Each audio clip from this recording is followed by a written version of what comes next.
Racing isn't easy, but experiencing it is. iRacing puts you in the driver's seat with the industry's leading sim racing game. Drive on laser scan replicas of the greatest racing circuits from around the world. Go head-to-head against other drivers chosen by skill-based matchmaking to ensure competitive racing at every level. Compete across all your favorite series. In officially licensed cars, engineered to deliver the most accurate driving experience possible.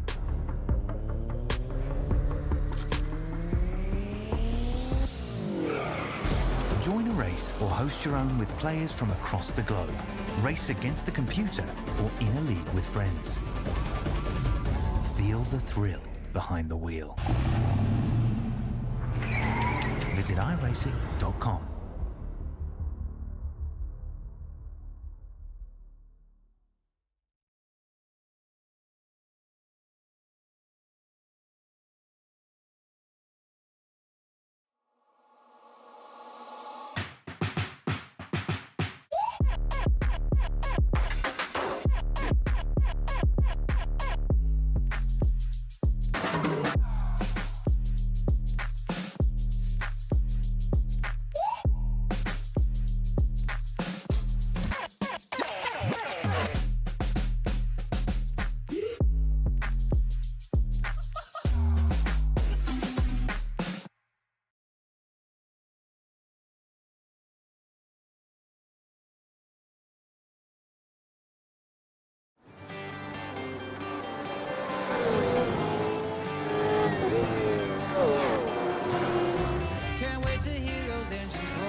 They shall not grow old, as we are left to grow old. Age shall not weary them, nor the years condemn. At the going down of the sun, and in the morning, we will remember them.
We will remember them, lest we forget.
Good evening, good morning, good afternoon, ladies and gentlemen, and welcome back to the Racecraft Simulations V8 Veterans for the split-through action of Season 23, Round 4, here at Donington Park this evening to mark our Anzac Day round here this evening. All the drivers and the broadcasters and everyone would like to give our remembrance to those who have fought to defend both Australia and New Zealand, and whether they have given up their lives or whether they're still with us.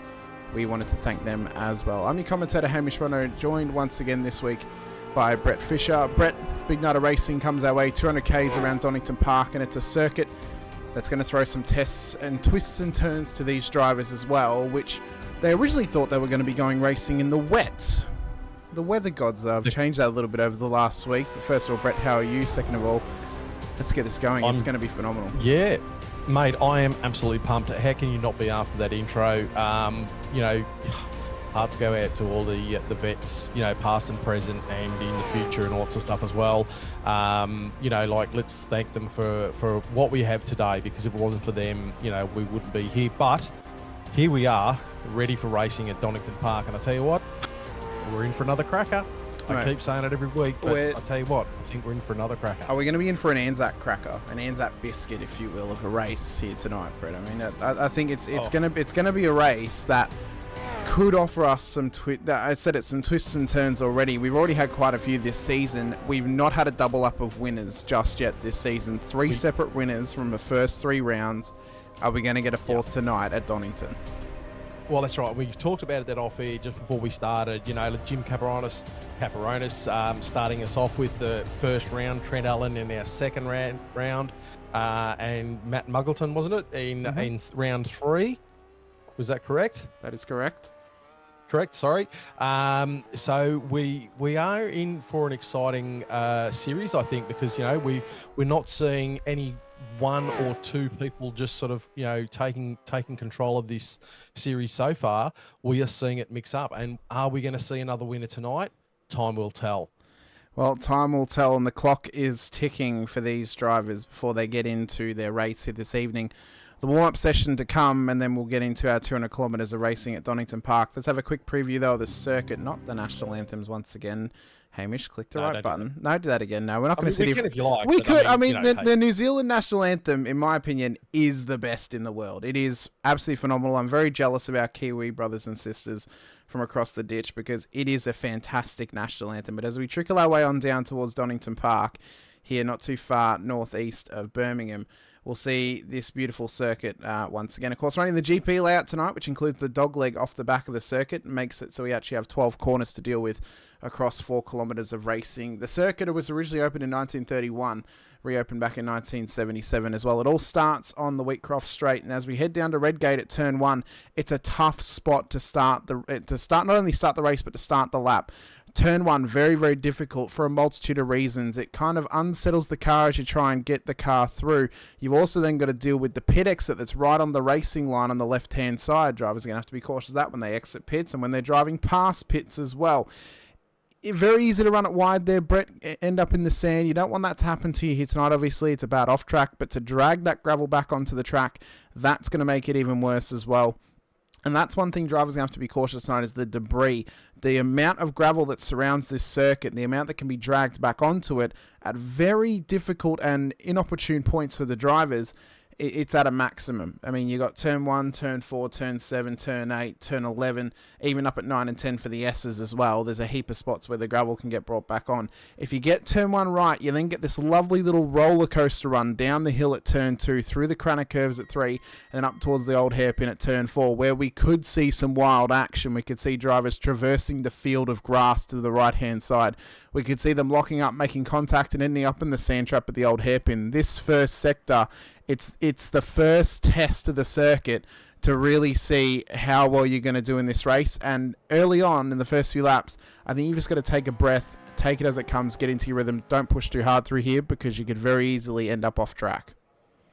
It's a very interesting section of track, this, you know, coming down the hill.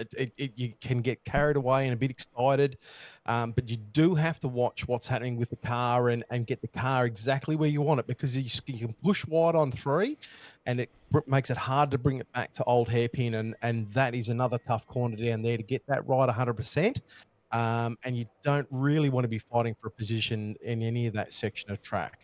Well, if you can get it all right through the first 4 corners, you then get a nice run up through Starkey's Bridge at 5 and 6, and up towards the top of the hill right at the crest of the braking zone at turn 7 at McLean's. This little section here as well is another test, but if you can get a bit of a run, some laps you may even find yourself in a passing opportunity up at 7. It's going to be a tough spot to get it done.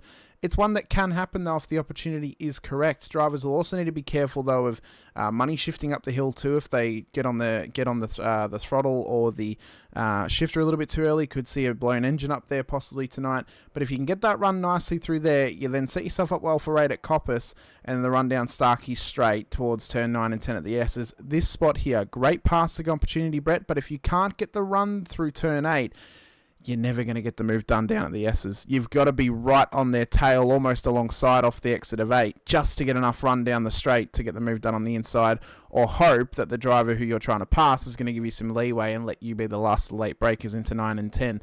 That little section there from 7, 8 to 9 and 10, I don't know if we're going to see too much... at least for 7, 8, I don't think we're going to see too many incidents per se of drivers coming together. 9 and 10 is going to be a real spot where it's going to be a hot spot. It's going to be one we're going to have to keep an eye on. I think it's going to be a spot where drivers are going to be going for moves, whether they're low percentile moves or not. It's very likely we could see moves happening, and very likely we're going to see a lot of those off tracks coming from 9 at 10. Well, coming out of 7, as you said before, that starts to set you up for coming down to Starkey Straight, and if you get McLean's right, and it is a little tough one, and I have seen a variant amount of speed going into that corner, and coming out of 8, same again, you've got to get the car exactly where you want it to get onto the gas nice and early to take full advantage of that straight. And if you can do that, and you can get a nice little run on the guy in front of you, you got to make sure that you put the car right up beside it as far as you can, before you sort of think that, hey, I'm going to try and do something here at 9 and 10 through the S's. Because if you don't make that nice and a positive move, you could be in a lot of strife getting through that, because that is a very tight section of track. Yeah, very, very, it's such a little tough spot. If you can be a bit patient and you haven't quite been able to get the move done through there, if you hold back a little bit and actually try and maximise your run through 9 and 10, you do actually set yourself up for arguably the best passing opportunity of the whole circuit down at Melbourne Hairpin for turn 11. 100%. The difficulty with that is it's an easy corner to defend. The driver ahead of you can easily just run right on the inside line. You're never going to get past them. The switchback doesn't work because it's a complete 180 turnaround. But it is a spot, if you can line yourself up early enough, you can find a little bit of space, you can get the move done. But in saying that, a lot of drivers can also get a little bit overzealous into there, and it could lead to dramas as well. Difficulties on the exit of 11. There's a couple of bumps on the exit, so drivers will have to be careful of not getting on the loud pedal a little bit too early. It's uphill on the run out of that corner, so could very easily see some slides happening. We saw it cost Ray Smith the win in Split 3 prior to this show, and even dropped him out of P2 back into P3. So that's a spot there where drivers are going to have to be cautious of. And then down at turn 12 at Goddard's. This here, though, is going to be tough, because the pit lane entry, as soon as you come around the corner, it's right there on your left. When you're coming to pit lane tonight, a lot of drivers, I'm sure, would have practiced their entries. Best way you can do this thing, Brett, is just hug that inside of that corner, and as you're coming around, just dart straight into pit lane. You don't want to end up on the outside of the track wanting to come into the pits onto the left. You want to try and make yourself known early that you are coming in, so you are going to hang it on the left-hand side of track. And it's tough, because you want to hug that sort of section of track to get a decent sort of exit off that turn. And I think watching Split 1, I've seen John Latham, one of our Shadow Racing team members, manage to tag someone through that corner too, because you want to try and get nice and tight on that corner, run it as hard as you can, and then the guy who's pitting wants to sort of come in and bring it, but so he's sort of aware that he needs to pull the car up. So he's probably going to be a few k's an hour slower, and so that creates a big problem, because 2 into 1 don't go. They don't but go. Going back to Melbourne Hairpin, though, you're going down that straight, down that sort of, so you sort of, then you're hard on the brakes. So unless you actually get that, you hit your braking mark spot on, that I think Melbourne Hairpin is going to be a big part tonight, and I reckon Goddard's is going to be another big part tonight. I agree with you. I think they're going to be, that little section of the dog leg, I think, is the spots where we're going to be keeping an eye on the most. 9, 10, 11 and 12. That's where we're going to be keeping an eye on pretty much all throughout the evening. We come into this round tonight with Jim Caparona still leading the championship at the moment. Ricky Hyde sits P2 in the standings, and Shane Randall, through consistency all season, finds himself P3 in the standings with only 2 top 10s to his name. Is there a world now where Shane can continue to push forward? He's had some positive performances in the first 3 rounds this season here, Brett. Is there a world which over the next few rounds now he can really start to cement himself in that podium position? Or do you think he's gonna have a lot of work to do? Maybe you need to get a couple of podiums next to his name to really cement that spot. Oh, look, as we talked about pre-show as well, look, this championship is open to anyone, I think. It's gonna be the person who makes the least amount of mistakes from here on in, and puts solid efforts in and minimizing their errors.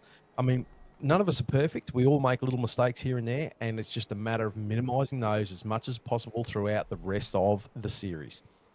Yeah, exactly right. I think if he can keep doing what he's doing, he may even find himself possibly top 5 of the championship, maybe top 3. We'll see. a lot of drivers could get some more positive performances or be a little bit more consistent than him, and we'll see if that plays up for him or pays off for him this season as well. Roughly 30 seconds left of the warm-up, so we're not too far away from these drivers gritting up when we're going racing for 200 Ks here this evening out at Donington Park. As the warm-up session comes to an end, your starting grid for tonight's race will be as follows. Reese De Goey will start pole position for SLS Racing alongside Matt Muggleton, last time winner at Mid-Ohio for round 3. He'll start off hot, being on the front row of the grid. We'll see if he can go back-to-back here tonight. Sean Vandermeulen still hoping to get that first win for 9.5 Sim Sports here in the Vets. He'll start P3 alongside the privateer Mikey Harland, who's the debutant this season, for his first start on the second row of the grid. Damon Fisher and Brian Minogue will then start outside of the top 6, with Jim Caperonis, the championship leader, starting in P7. He'll start alongside championship rival Ricky Hyde out of P8, the 1 and 2 in the championship. They'll start in the 7 and 8, with Paul Burns and Dave Arney making up your top 10. Lorne Mackay, Tim Mulford, they'll make up the top 12 as we move back to Chris Blanchard and Jeremy Bush for your top 14. Mario Reali, he'll start at a P15 alongside Alistair Bales, who's had a bit of an up-and-down season thus far. Starting at a P16, we'll see what he can do. Andrew Rushworth, Shane Randall, these guys have been very consistent thus far this season. That's why they're in the top 5 of the championship. Starting a little bit further back on the 9th road, they're going to have some work to do here this evening. Andrew Hoffman, who's been in the wars this season, hopefully tonight is the night he can find some footing and find some luck as well out on track. He'll start alongside Derek Lovegrove for your top 20. Todd Duggan, Brett Fisher will make up the top 22 with Scott Weston and Peter Baxter for your top 24 cars. As I move back to Matty Monday, Halil Cesar, Mick Clifton, Richard Barella, Adrian Zill, Chad Viger for your top 30. Brett O'Brien, Matt Stoyles, Steve Lanyon, Nick Hasler, Sean Callan, Daniel Sheriffs for the top 36, with Brett Taylor at the back of the field for P37 as well. So 37 cars. We were also away last week, so we hope everyone had a nice, happy and safe Easter whilst we were away for a week thanks to the iRacing maintenance. I'm looking forward to tonight, though. The weather's turned on. The weather's cleared up. It has. Yeah, it has. The weather's cleared up, and we're all running dry. But I hope you've all got your drinks charged, ready to go, because this is going to be, and I keep saying it, a cracker. So yeah, let's get it on. Bring it on. It's going to be a cracker, but are these drivers going to crack under the pressure? That is the question that I think we'll be answering for ourselves throughout this race here this evening. What can De Goey do? He's started on the front row before. So has Muggleton. Vandermeulen started up where he is before. Harlan's the outside pick here. He has not started this high up on the grid prior to now in the Vets. This is the big test. He'll need to try and maximise that start. Hope that he's got that start to perfection, because he does not want to drop back early, because that's only going to hurt him as he'll begin to get eaten alive by the field in behind. We know that Damon's got some pace. Brian Minogue, one of our drivers of the day last time out, alongside his teammate Reese De Goey, they'll start this race inside the top 10, so they've backed up what they did a couple of weeks ago at Mid-Ohio. Caperonis, we know how strong he's been, Brett. Can he come up from P7 and get further up forward, or is he is he just maybe going to drop back a little bit? I don't know. We will find out. But look, there's a lot of talent on this track at the moment, and it's all going to unfold. And I'll tell you what, decent sized field again tonight, let's go. I'm fired up. Yeah, we're waiting for the stewards to put the lights up for the drivers and for Barney to wave the green flag as 200 Ks of Donington is about to come our way. De Goey and Muggleton on the front row. And it's green flag running this time by. It was a good start from De Goey. There's been contact already on the straight with Mulford. And I believe that might have been one of the 801 Sim Sports cars in the background. But a couple of drivers already off further back. Mulford's dropped towards the back of the field. Baxter's swapping and changing positions as Caperonis has already driven his way up to P3 off the race start. So a phenomenal start here from the championship leader. And De Goey has actually cracked away there too. He's had an absolutely great start. We've seen a bit of trouble there, backing a couple of corners back, and we're starting to get ourselves. But cars still side by side, 2 and 3 wide. Yeah, they're not giving up anything just yet. They're pushing for it tooth and nail at this point. But I mean, what a start from Jim. P7 on the road, gets his way up to already P3. Fisher went with him. He's up 3 into P2. The big losers out of all this is Vandermeulen, Harland and Muggleton, who dropped off the front row. Unbelievable. You wouldn't have expected that to happen. You wouldn't have, no. No, there we go. So a couple they're of other starting to games. get themselves all sorted out a bit. They are. A little bit of twitchiness in the background there. So So Bush at the moment, he's up 5 positions inside of the top 10. Reale's up 4, Rushworth up 5, Randall up 5, yourself, Brett, up 8. You had an absolute cracker up to P14 at the moment, but there's a big scramble in behind you. Cesar's up 9, now up 10 as he tries to get around the outside of Bales. I don't think he's going to get that one done just yet. So he's got a good run. Oh, he does indeed. Who was that? He's That back just went out of around? it. It was Peter Baxter, but he's kept it going. Sorry. Oh, we're just trying to keep an eye on where some of these drivers are. Oh, but there's a lot of action. A lot of happening in action. these first couple of laps. A lot of action happening already as we run round to start lap number 2. Jagoe leads to Fisher, to Caperonis, Vandermeer and Muggleton, the top 5. Harland, Hyde, Minogue, Bush, Arnie, Reale, Rushworth, Randall, Fisher and Burns, the top 15 at the moment. There are battles happening here, there, or everywhere. One of the bigger movers down the back of the field, Steve Lanyon. He's already up 6 positions into P27. And we'll run through the grid tonight as we go to check. Oh, as Chris Blanchard's had a wild ride off track down at turn 3. He's gone way off. Way off. Through the sand trap as well, so let's see if he rejoins cleanly. He has done, which is good to see. Yeah, nicely pulled back onto track there. Yeah, Lost a few spots, but he lives to fight another day. Yeah, and we'll check out and show off some of these Anzac liveries all throughout the race as well as we progress. I mean, we've got 50 laps to go through with less than 50 cars. We could show off a car a lap and still have some in hand, so we'll give plenty of time to chat about some of these cars, especially the effort from WK&P Sim Sports with Richard Barella piloting this car at the moment. He has got Lanyon hot on his heels, up 7 positions, so this battle further back in the field is heating up. I mean, Clifton wants to try and make moves.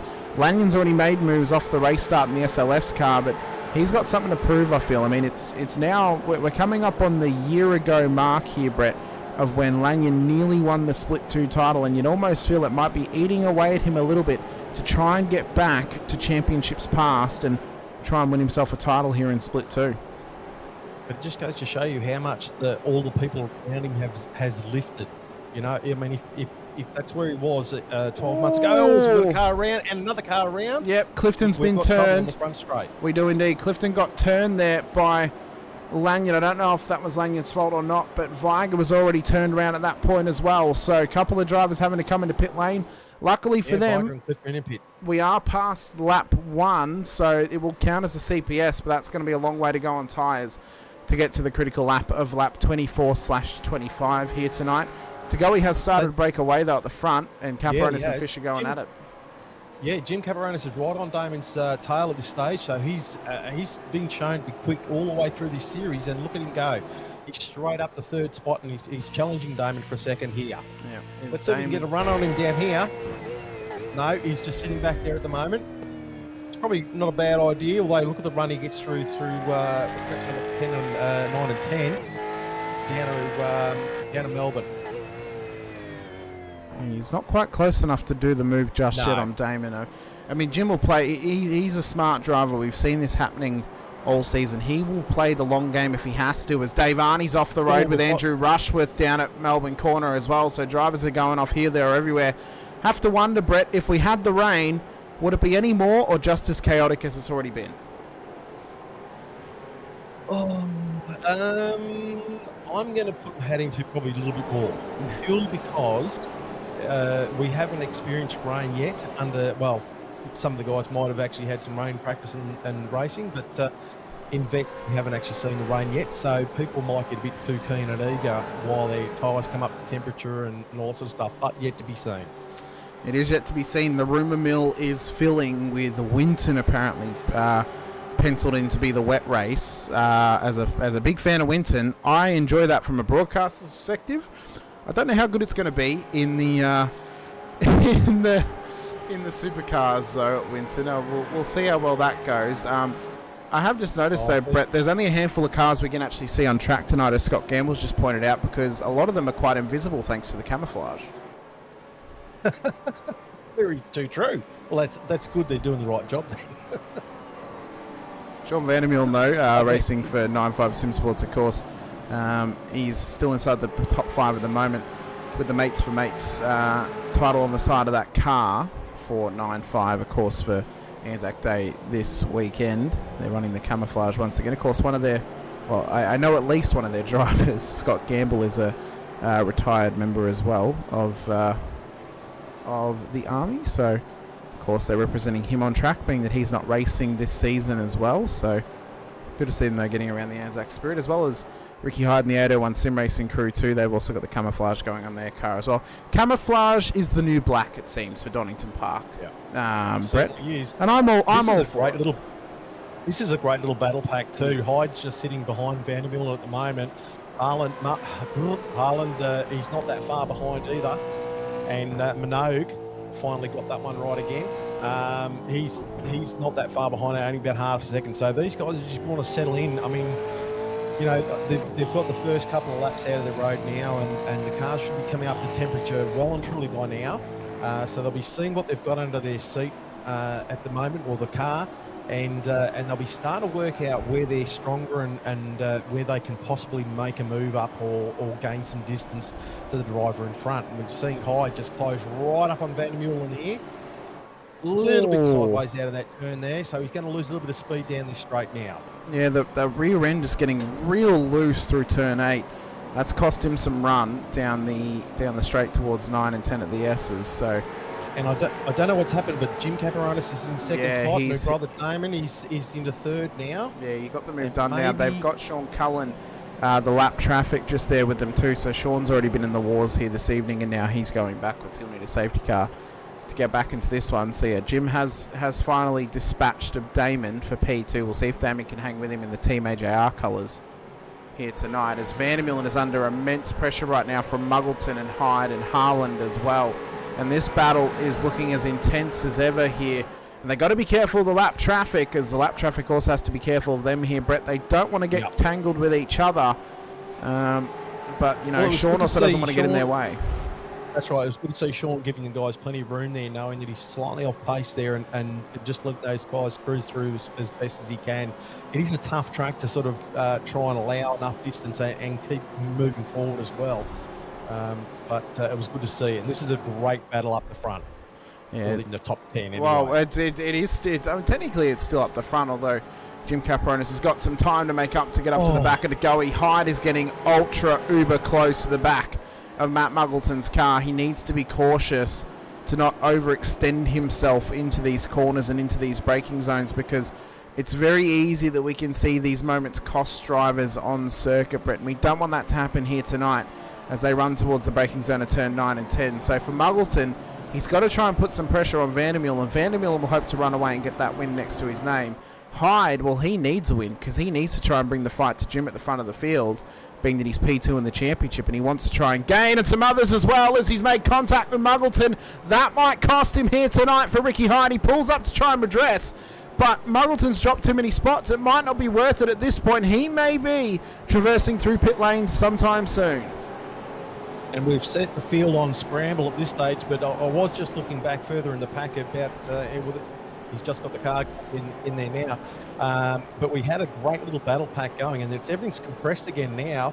So let's hope everyone gets themselves sorted and moving forward. Well, he's still trying to redress, but I don't know if there's any point to it at the moment. He might as well just push on. I mean, and it's hard too, because obviously he wants to redress, but at this point, you know, I think the damage is done at this relatively point. Close. Yeah, you might as well keep pushing on, cop the penalty, because he's going to cop a double penalty here now anyway. If he had kept going and say where he was, he probably actually would have exited pit lane around about this spot. But now that he's dropped back, he's going to be all the way at the back of the field. Will risk going a lap down, and that's one thing that he doesn't want, because now, number one, Jim Caparonis is P2 in the race. He's definitely going to be gaining on him if they stay as they are. Shane Randall as well is enough positions ahead to actually pass him and get into P2 in the championship. So this is now, these are moments that can make or break your race here, Brett, make or break your season. I suppose the benefit for him is, if it is a poor round, he can use it as an early drop round and then come back. But he's then going to be on wood with only one more drop round left in his locker. That is right, yeah. And look, Shane's actually had a great race thus far. I was actually following him for a few laps there, and he had some pace. And it was a good little battle that we had. And Hal Cesar behind me as well. He was quick as well. But this was a great little battle pack through here as well. Yeah, this is all for the back end of the top 10. Maybe Shane just struggling a little bit there with the mid-corner pace of Reali ahead of him, getting caught out mid-corner, as Fisher starts to put some pressure on him now, but he's not quite close enough to make the move just yet. So just maybe a moment for them to put their head down and try and focus up a little bit here, because it seems that Mario possibly is holding you guys up at the moment here, Brett, and I'm sure in your cockpit or in your mind, you may have thought, I would like to get past Shaney to have a crack at Mario, but I also don't want to give up too much time to him either. Yeah, I could see that Randall was being held up just a fraction, but I wasn't going to put too much pressure on him because I didn't want to, just what it's like. You just throw too many balls into the ring, and you just get I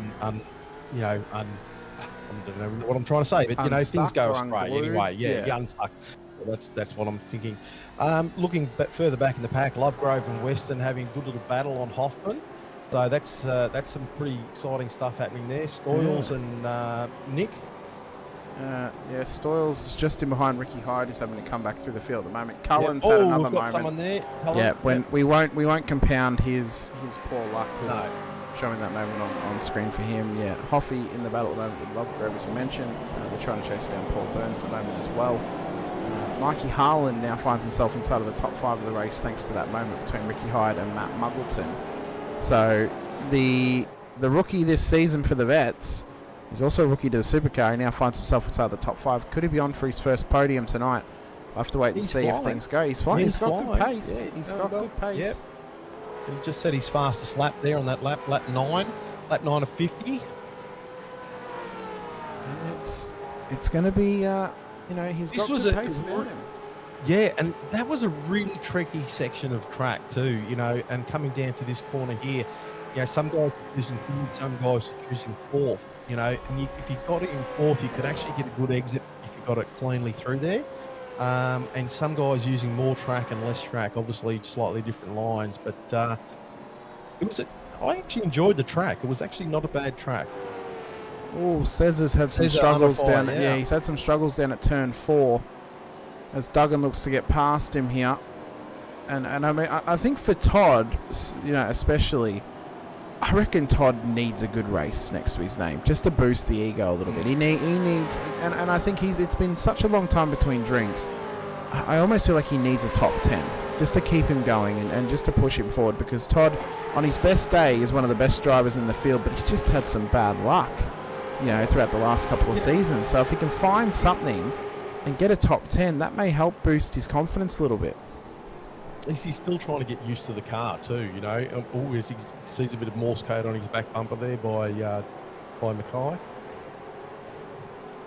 Yeah, is he still trying to sort of get his head around the car and because it's he's saying a couple of seasons, so he's probably had a bit of a downer, and then trying to build back up, trying to get his head around a new car. Maybe it's just a mix of a few things all in the mix of it. You see now that Cesar's been released, and he's actually sort of pushed ahead there too. Yeah, as is Reese to Goey as well. He's got a nice little 2.4 second gap over Jim Caperonis at the moment. So Jim is slowly chasing him down. He's got Damon in behind, as well as Sean Vandermillen, and then there's Mikey Harlan inside the top 5. Brian Minogue is hot on his heels as well in the battle for P5 at the moment. Jeremy Bush trying to chase them down. Mario Reale, Shane Randall, Brett Fisher now inside of the top 10 too. Alistair Bales chasing these guys down. Brett. Go Brett. I love it, Brett. I love it. We do not keep kayfabe alive at all. He's having a good night. Brett is having a fantastic night. I wonder what he would think at this moment whilst he's racing.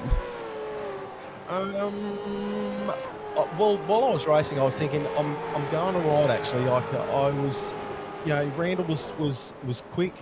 I was gaining and losing on him, so I felt like I deserved the position I was in. Obviously, there was a few incidents happening earlier, which obviously took some players out of the game.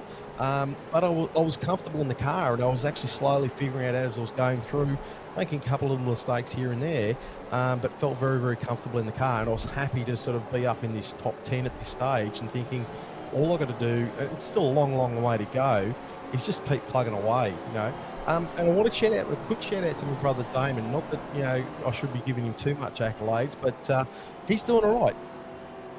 In position number 3 at the moment. He's been quick. He's been qualifying really, really well. It'd be nice to see him start and put a few races together. I think, he probably needs a bit of help with pit strats, and things like that. That's where he comes unstuck. But it'd be really, really good to see him have a good, solid finish. You know, like he was in second spot. Jim's got past him, but you know, go bro. You know, like good to see him up there having a decent old crack. So glad you're giving support to your brother whilst he's in P3 at the moment and trying to chase down Jim Caperonis for P2. It's fantastic to see. Further back in the field, he's another one of those drivers who was just seen come out sideways out of turn. Yeah, he must have heard you giving him plaudits. He wanted to show off at that point. You really overfilled his ego boost. Yeah, that's it. Yeah, but he just needs to sort of be nice to see him have a couple of decent races, finishing off, give him a bit of a boost. On Hoffman at the moment, coming through 9 and 10, down to Melbourne. Yeah, this battle pack's starting to really get condensed back together again. They've got Paul Burns within this, as well as Lorne Mackay. He's a little bit further ahead of them though at this stage, Duggan says as well. So they're all separated by a very similar amount at this point. Derek Lovegrove, he's on the back of this train at the moment, so hopefully they can keep this thing together and continue to have a good battle here as Bales and Cesar are in. So the first of the pit stoppers, as well as Burns, into pit lane. Early pit stops for these drivers at the moment. Vandermeulen is trying to fight the demons at the front of the field, as is Reese DeGoey. So we're getting closer and closer to pit stop territory now, Brett, as roughly you get around about 14 to 15 laps out of the initial tank, depending on your fuel usage. So we should start to see the leaders. Yeah, we should start to see the leaders come in pretty soon as well. So yeah, did the undercut work? Did you know, like, is it going to give you? I mean, are you stuck behind a driver? You think you're a little bit quicker? Can you get a little bit of relief coming in earlier and hopefully sort of just making that undercut work? Jim Caperonis is still he's about 2.5 seconds. He hasn't made any sort of in-ground or lost too much from there. Damon's back nearly 2 seconds behind Jim. Then we've got Sean Vandermeulen, and he's about 1.5 seconds back. Sean is slowly creeping up on them. He is slowly but surely catching them at the moment. Reese was the fastest driver on the last lap with a 132.55 as he continues on for another lap here. What's he going to set this lap time by? 132.89. Jim was faster that lap. Vandermeulen's in. Fisher was also slightly faster. Vandermeulen, Minogan, Harlan goes again. It sounds like a band, to be honest with you. Harlan goes again. As Randall's also in. He's sick of sitting behind Reale, maybe trying to go for a bit of an undercut here, as is Hoffman and Lovegrove. So Hoffman's actually probably trying to counter the pit stop from Paul Burns, who was directly ahead of him earlier. There was slow getting into pit lane, into their pit box too. So that might have cost them a bit of time in pits. They very well could have. We're seeing a great old menagerie of people coming into pits now. Big old gaggle of cars are in. DeGoey's off the road. Oh no! And his car is stopped. What has happened to Reese DeGoey up at turn 7? Oh, I reckon he's blown the engine. Slide. I reckon he's blown the engine. Yeah. A bit of the he's let a bit of that grey smoke out. Yep, the old money shift. You know what happens? Yeah, you know what happens when that happens. Well, Mikey Harlan knows all about that. Happened to him into the chase at Bathurst, and now it's happened to Reese DeGoey as well here this evening. So heart bleeds for it does. For him. You know, like this, like especially. He would have been really confident, happy being where he's there, and we've had something else happen. Viger and Blanchard have had it coming together further back down at Melbourne Hairpin. So just a gaggle of cars coming together at this point. What it's done is it's now promoted Jim Caperonis up to the lead of the race as Reese DeGoey is dropping further and further down the order now. He's waiting for his tow. I don't know if we're going to get a safety car here. He looks to be far enough off track. He's a fair way off track. Yeah, as Jim's in. So Caperonis in. Ooh, that was tight. Damon's in as well. So Damon's done well there to make the move with Jim. You know, that was very tight from Jim.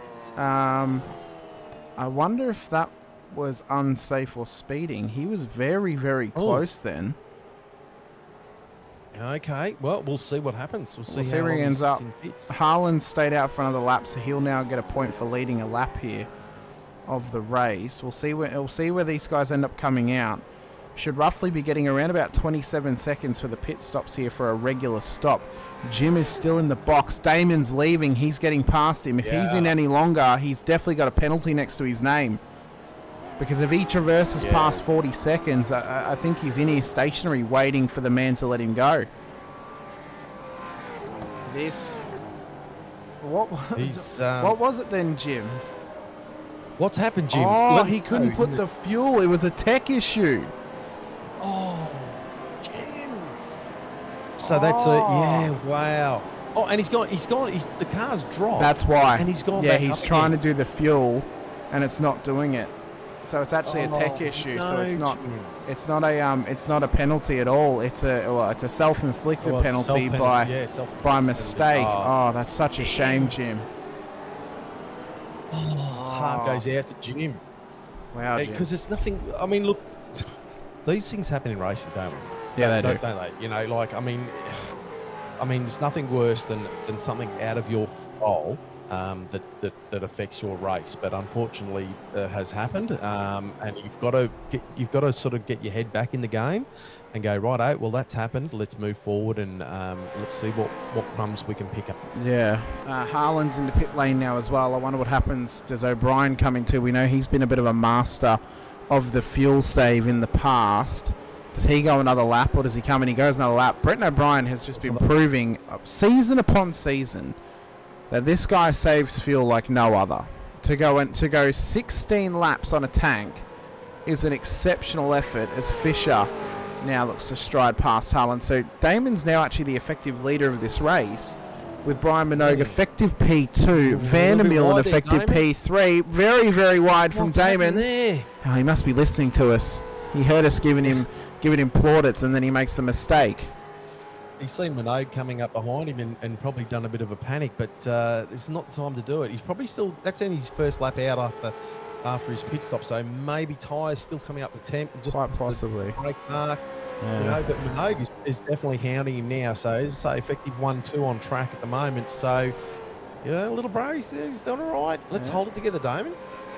So further back in the field, some of these battles are starting to mature. So you can see Muggleton's on the comeback train. He's back up to P16 at the moment. He's down 14 spots in this race after starting on the front row of the grid. Then having a moment down at Melbourne Corner, he is having to fight his way through the field. Luckily for him, though, Brett, he's got plenty of time to get this done on the cars ahead of him. The battle up ahead, though, of Rushworth-Burns is continuing on at this point as well. So this is good to see between these guys at the moment. But yeah, this is just, you know, it's looking nice and tasty, you know, Hoffy and Monday as well. There's some good racing going on. I know Hale Caesar and I were having a good run at this stage with Reale, Andrew Rushworth, Lorne Mackay, Muggleton and Duggan also having a bit of a battle here. So the pit stops have certainly shown that you know, it's the different mixes in pit strats and things like that is just really thrown all the balls up into the air. Cecil having a bit of a look on the outside around that corner, trying to get a good exit on himself, coming down the straight, which I can't remember what name it is, but it doesn't really matter anyway. Yeah, so O'Brien's in for his stop in the race. More and more drivers still battling in the field. Muggleton, I've just cut away at the very wrong moment here as Brett, you are going for move of the century. I mean, no, don't worry about that. Don't worry about that. That must be Damon driving that car. That's not Brett. No, not at all. Not at all. That was all me. I was pretty happy with that pass. That's a pretty good one, honestly. You said that one pretty hard. As Duggan has sent it through there as well and ended up in the grass. So I had to keep it going now. So the drivers, they're still struggling a little bit, it seems, and just trying to find their footing at this point of the race. It's a real struggle at the moment, as Muggleton is fighting up ahead as well, and he's actually had a minor little disconnection. We'll hope he stays in. Hoffy's still in this battle though with Monday too, so the battles are thick, fast here and everywhere. I wonder how the other drivers felt. I mean, the first couple of laps out after pit stop on cold tyres, these things were lightning. You really had to watch what was going on. But I wonder how everyone else felt with it. But yeah, so if you make the wrong move, just a slight bit of too much acceleration, there was just no grip there at all. This is a great little battle here at the moment. Yeah, Rushworth on the back of the train of Burns, Arnie, Cesar, Reali, and yourself, Brett, as well. Is it only a great battle because you're in it, or is it just because it's actually a good battle? No. Well, I'm a little bit clear, but the guys behind us, have a look at them. They're all nose to tail. And as I think Real was just a little bit slower than probably what he would have liked, and there's probably a little bit of a cork in the bottle. I hate to say, but this is what's happening. It's bunching these cars up, and they're going to start and look for some moves, I think.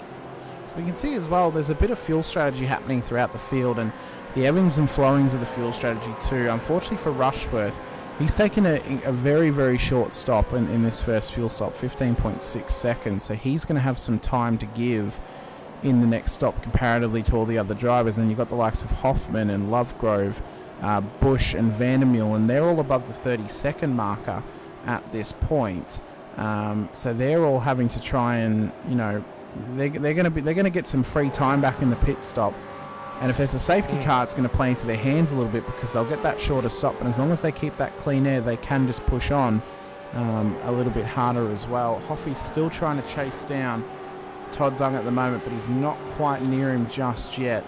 As the battle at the front between Fisher, Vandermeer and Minogue continues on for the lead. But Minogue is well and truly had 3 seconds. Past Harlan.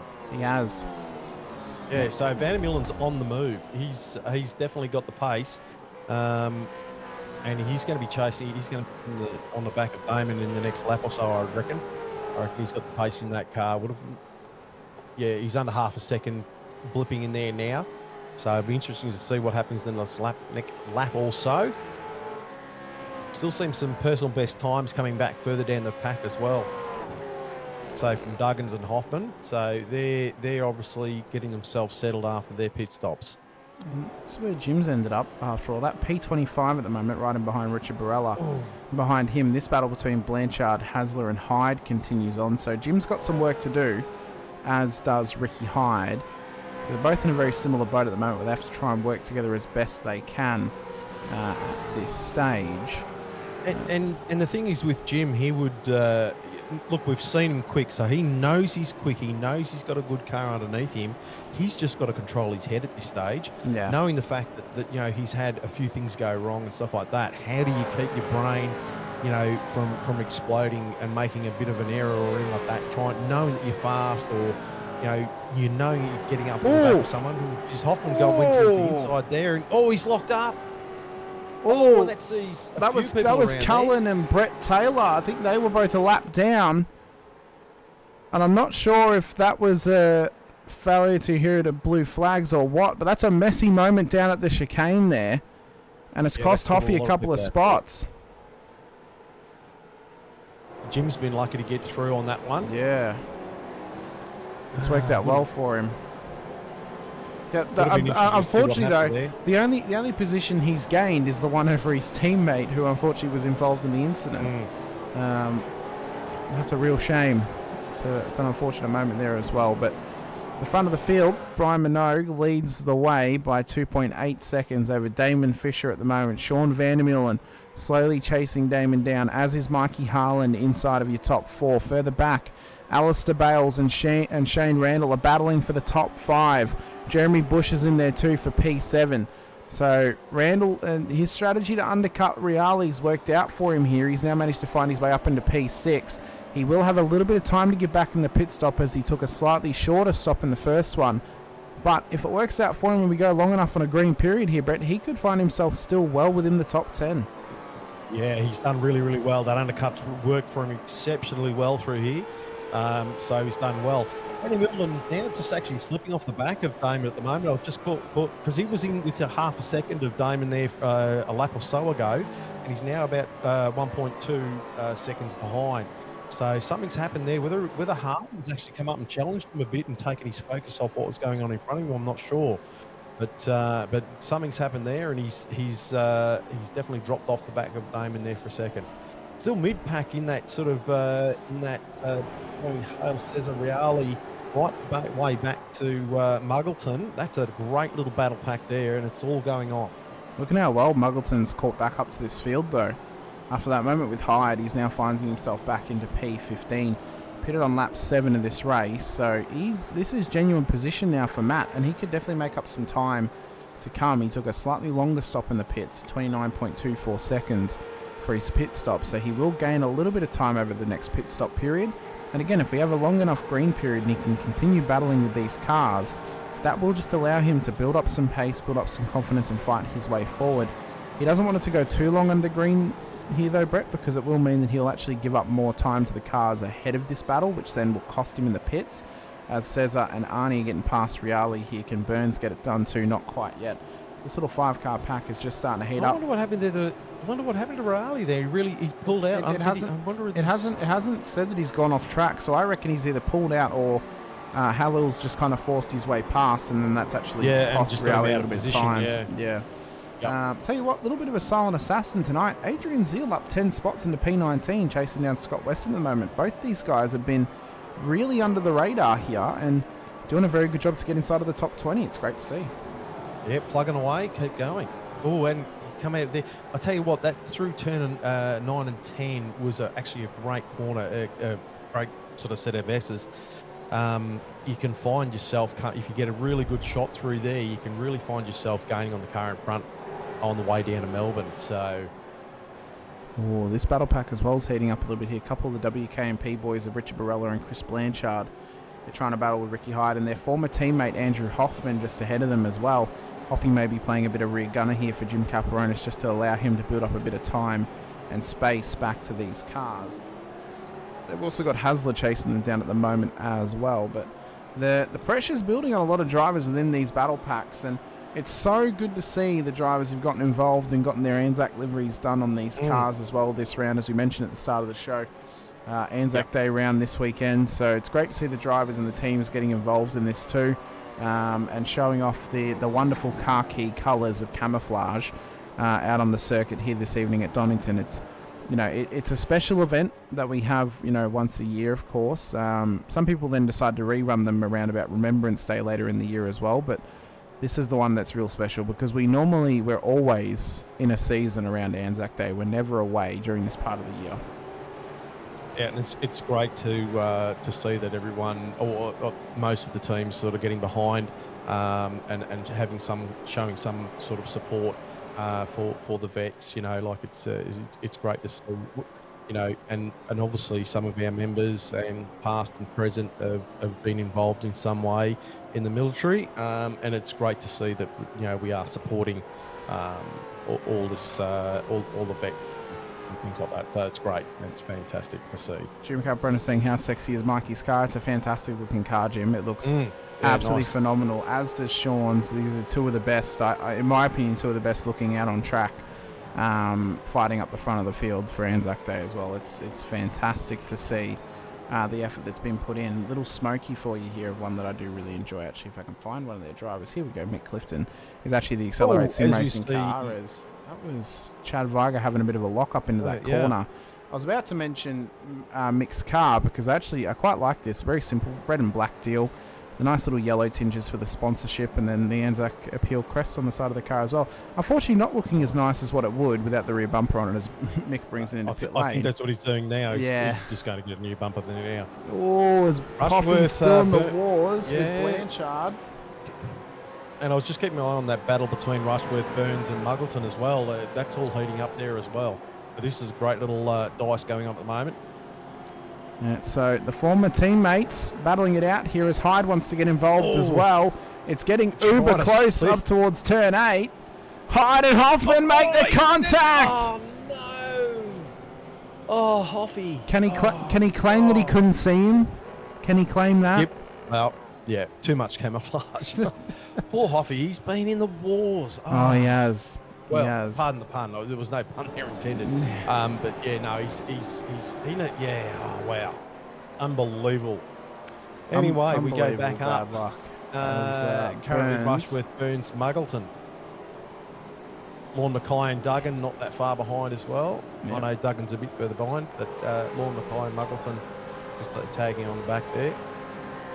Hey, I should have thought Lorne's part of Accelerate. There you go. There's a better look at the car without the rear bump hanging off. So Oh yeah, actually, I do like it. It's a good effort from that team. The Team Apex car as well. They've got a couple of different variants of this car running throughout the vets this weekend too, which is good to see. Paul doesn't have it on his car. Ricky has the actual camouflage version of the 801 Sim Sports car out there. Dave Arney, well, he's got the PR camouflage on his one with the poppies on it too, which is good to see. Of course, Major's Garage on the side of that one. Halil Cesar wearing the Anzac Appeal crest on the bonnet of his car as well. Yourself, Brett, I'm going to assume that you made these paints as well. There are different options for shadow racing this weekend with the Air Force, Navy and military options. Correct. And any of the guys could have chosen Ford or Chevrolet in whatever they preferred. So that was a good little option to give everyone. Because someone's got, someone who's been in that section of the military, so it's good to see that they can support whoever they like. As Bush is currently feeling the pressure here from himself, Brett, although he's had a little bit of breathing space and Mick Clifton a lap down in behind as Hasler runs it wide off the road. I think Hyde may have been involved too as Rushworth brings the car in. Of course, that shorter pit stop means that he's forced to come in right on critical lap to get home. Oh, nice move if you can get it pulled up. There's such... And get out. Some fantastic battles happening all throughout the field, not just here at the back, but even at the front as well. But it's as intense as ever, and you can feel the pressures building on some of these drivers now as Ricky gets that job done. It's a nice effort there from 801 Sim Sports too, but look at this now. Damon Fisher with Sean Vandermeulen and Mikey Clifton, hot on his heels at the moment as they battle down towards 9 and 10. So Damon will be feeling the pressure from Sean, who wants to get this car up into P2 to cut down that 5-second gap up to Brian Minogue in P1. Oh, look at the debris coming out of turn 10 there as well on the way down to Melbourne. Vandermeulen just drops back a little bit there as they head towards Melbourne, then closes up. Let's see if he gets a run off down here. No, a little bit sideways there. This is a great view out the back of the NZ car. Vandermeulen closed up mid-corner, but then he's dropped back, so Damon's got a good exit there. This is a great little battle here. Mikey just sitting in the rear gunner seat. Yeah, just sitting back, waiting and biding his time. Maybe hoping that they'll make a mistake or come together a little bit too. Really working hard to stay at the front here, which it's big pressure on him at the moment because he wants to try and perform, especially after already having one drop round out of his back pocket back at Bathurst where he blew the engine. So for Harland, he needs to try and perform if he hopes to get a top 10 out of this championship this season. If he wants a top 5, well, he's going to have to get some podiums under his belt. Yeah, and sitting in the position he is right now, do you just... I mean, we're at lap 25, if I can see that correctly, of 50. So we're just on halfway. Do you sit behind Vandermeulen knowing that Vandermeulen's quick and just capitalise on any mistakes that are made or anything like that and just let him carry you through, or do you try and put pressure? They're all things that sort of go through your head when you're sitting behind someone else. Jim Caperonis now inside of the top 20. He's got the job done on Matt Stoyles down at turn 4, so he now looks to chase down Adrian Zeal at this point. Maybe try and drag Pete Baxter and co with him up towards this next battle pack. Of course, the championship leader of the 69 car doesn't want to finish too far down the order because otherwise he'll give up the lead of the championship before the drop rounds are applied.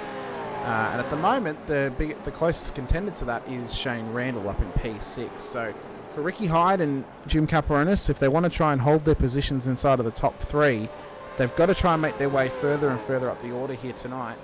And for the likes of Muggleton, who wants to try and challenge those positions as Muggleton brings it into pit lane, and as well as others like Andrew Rushworth, well, they've got to do some work tonight as well to finish further up the front to get some solid points under their belt, especially leading into Barber next week, which could be a real X factor in this championship this season.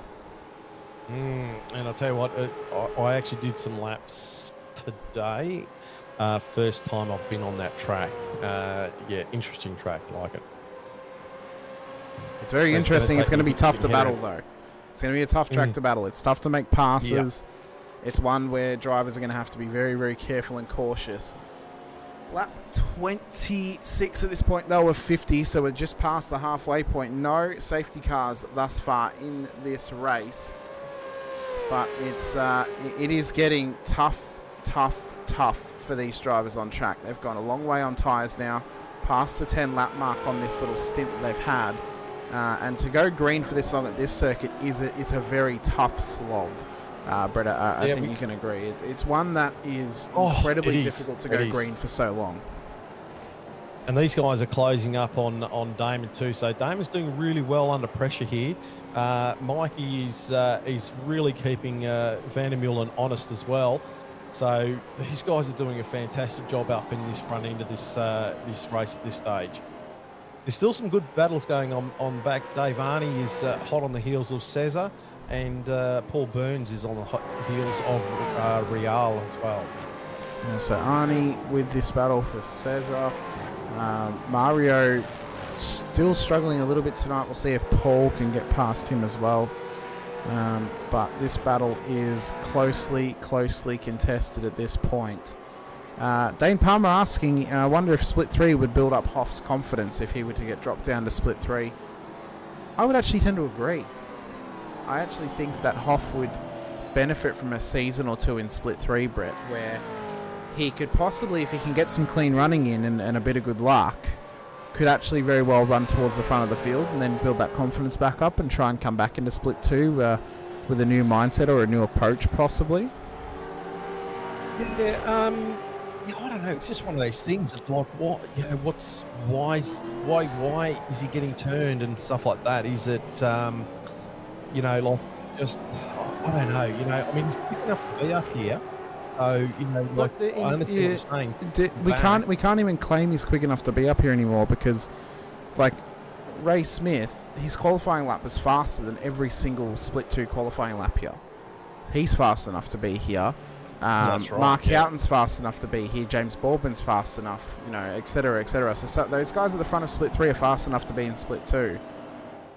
Just because you drop down to Split 3 doesn't mean you're necessarily slow. It could just be that you need a bit of either a bit of a confidence boost, or maybe you just need some time racing alongside people who may have a similar level of racecraft as you, where you can all improve together, you know, and you can try and build yourself back up again, you know. Well, that is something for the powers to be to mull over, I guess, as we see Sean really now getting up on the back of Damon at this stage.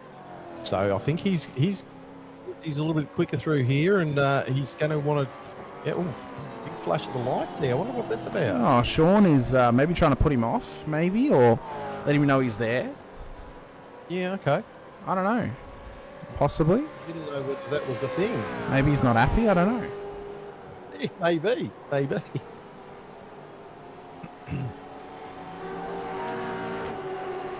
He's still on. He's less than half a second. Let's see how it goes down in Melbourne. Oh, so apparently Bruce is doing the calcs based on pace.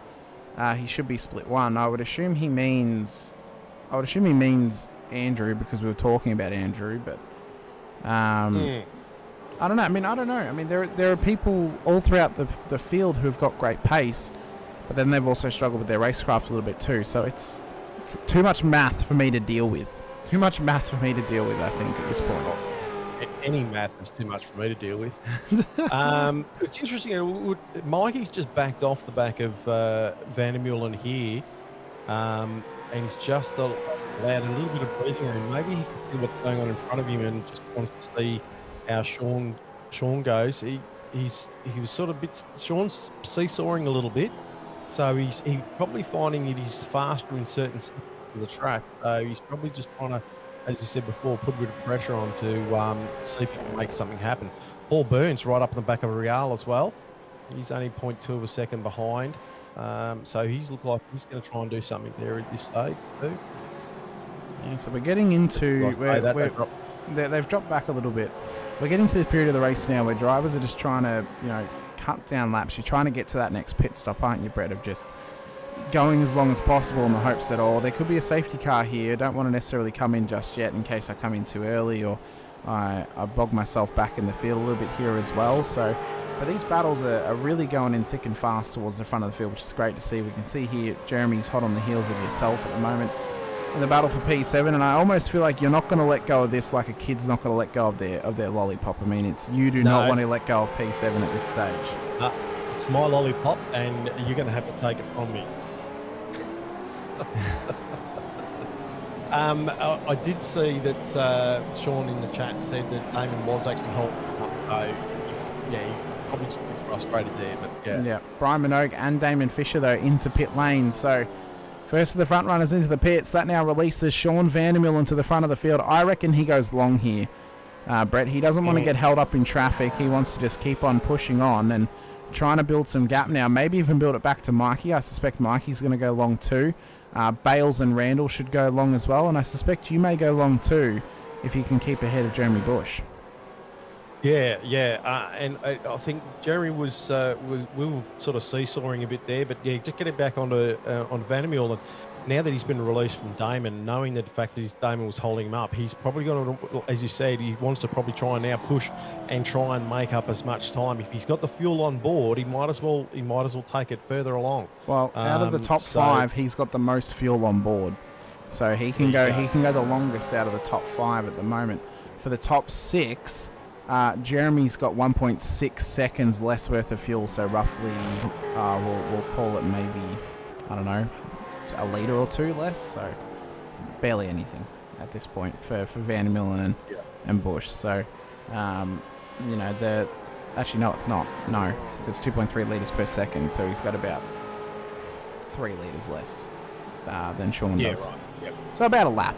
He's probably got about a lap less. Harland is still staying with Sean at this stage. He's about 0.7 off his tail, though he's still in that realm. He hasn't dropped far off, so he'd be happy with sitting there with him, knowing that Sean was fairly quick. He'd be just nice and happy to. He'd probably like to get a little bit closer, just to hang with him a bit closer, but we'll see how that unfolds. I did not mean to click on Tim then, unfortunately. Thanks for tuning in, Dane. Really appreciate it. Jim, sorry, Jim. You asked me earlier how long was your pit stop. A minute and 7 seconds, 0.84 milliseconds. Jim, was your first pit stop. That was how long it was. Your travel time was a minute 30.22 on your first stop, as Cesar, Arnie, and Duggan are into pit lane. So sorry, Jim, that I forgot to mention that to you as well. Got caught up in the action of Donington Park. So thank you so much for your patience with us, letting you know what your pit stop time was. So for Vandermeulen, I feel like now is the pressure off now at this point? Now he's up the front, or is it just try and push your way forward a bit more and keep the pressure on yourself to keep yourself central? Oh, look, I think Mikey's close enough to keep the pressure on and keep him honest. But I think the thing is, with Sean at this stage, he would know that he was quicker than Damon, who was in front of him. He's released from that. So I think if I was Sean, it'd be just eyes forward and go as hard as you can.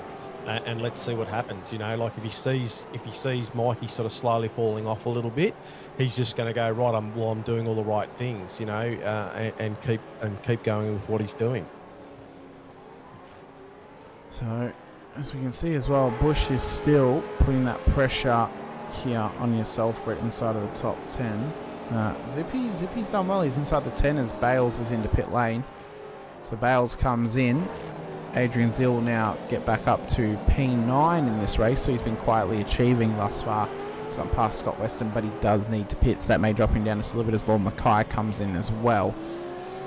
At this stage, I think I'm pretty confident in saying, I mean, we've had a fairly good race thus far. We've gone green the whole way with one car having to tow thanks to a blown engine. That was Reese DeGoey.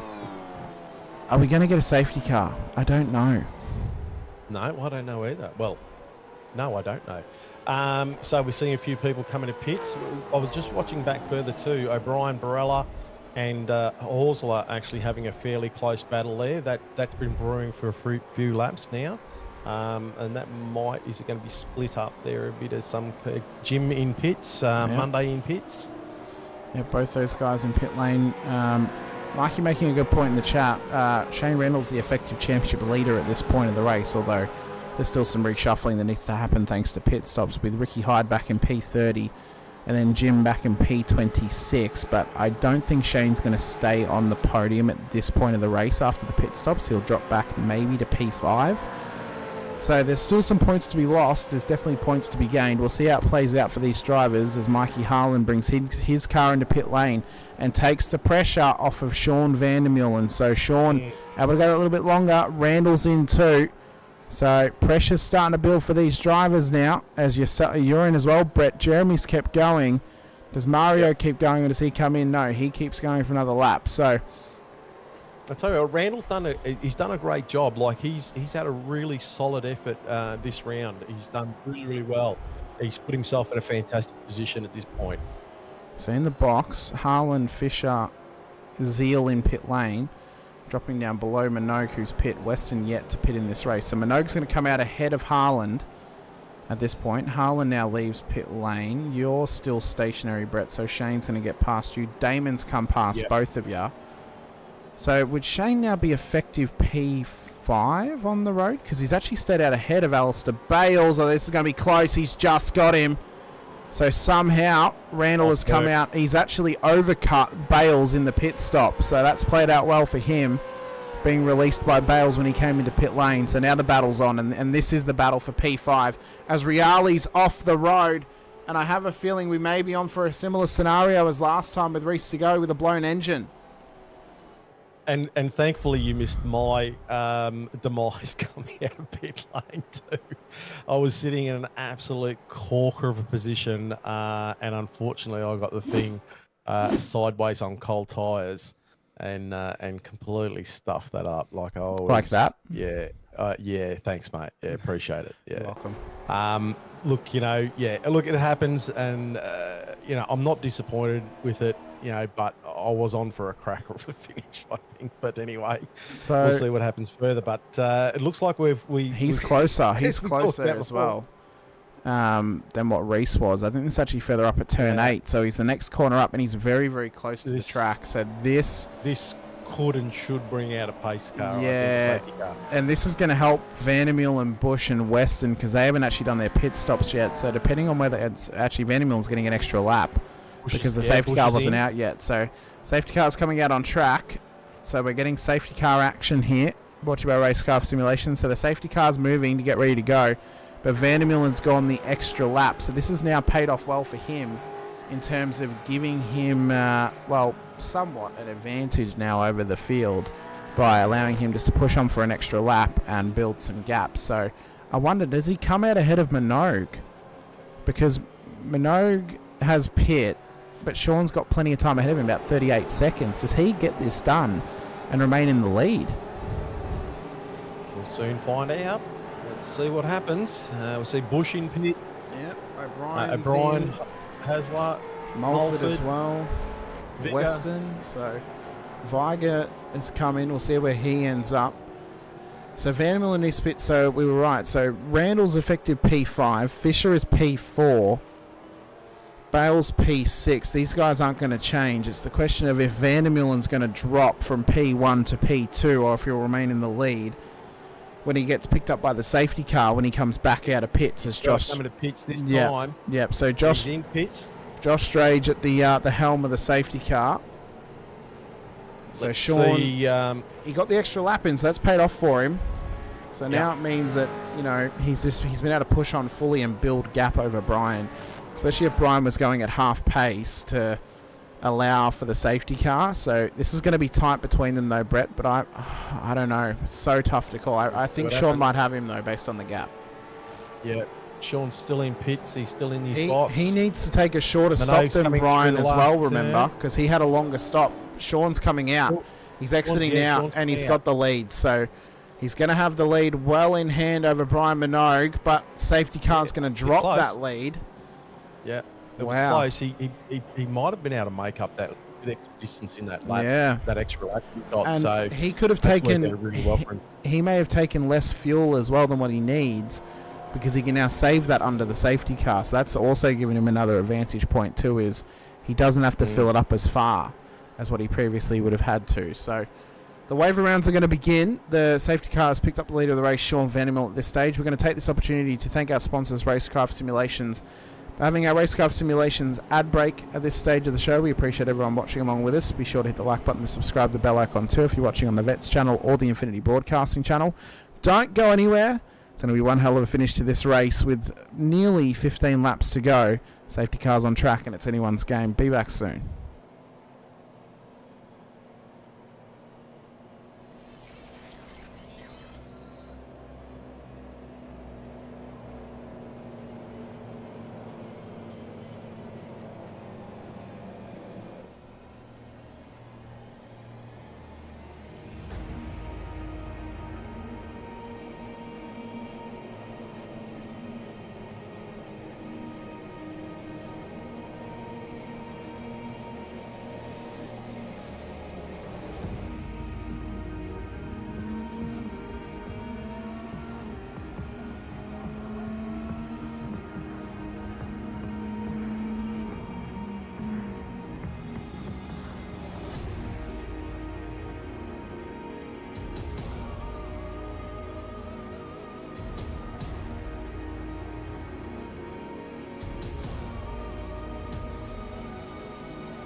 Right, we are back, ladies and gentlemen, for the Racekraft Simulations V8 Veterans. Split to action of Season 23 for Round 4 out at Donington Park here this evening for our Anzac Day round.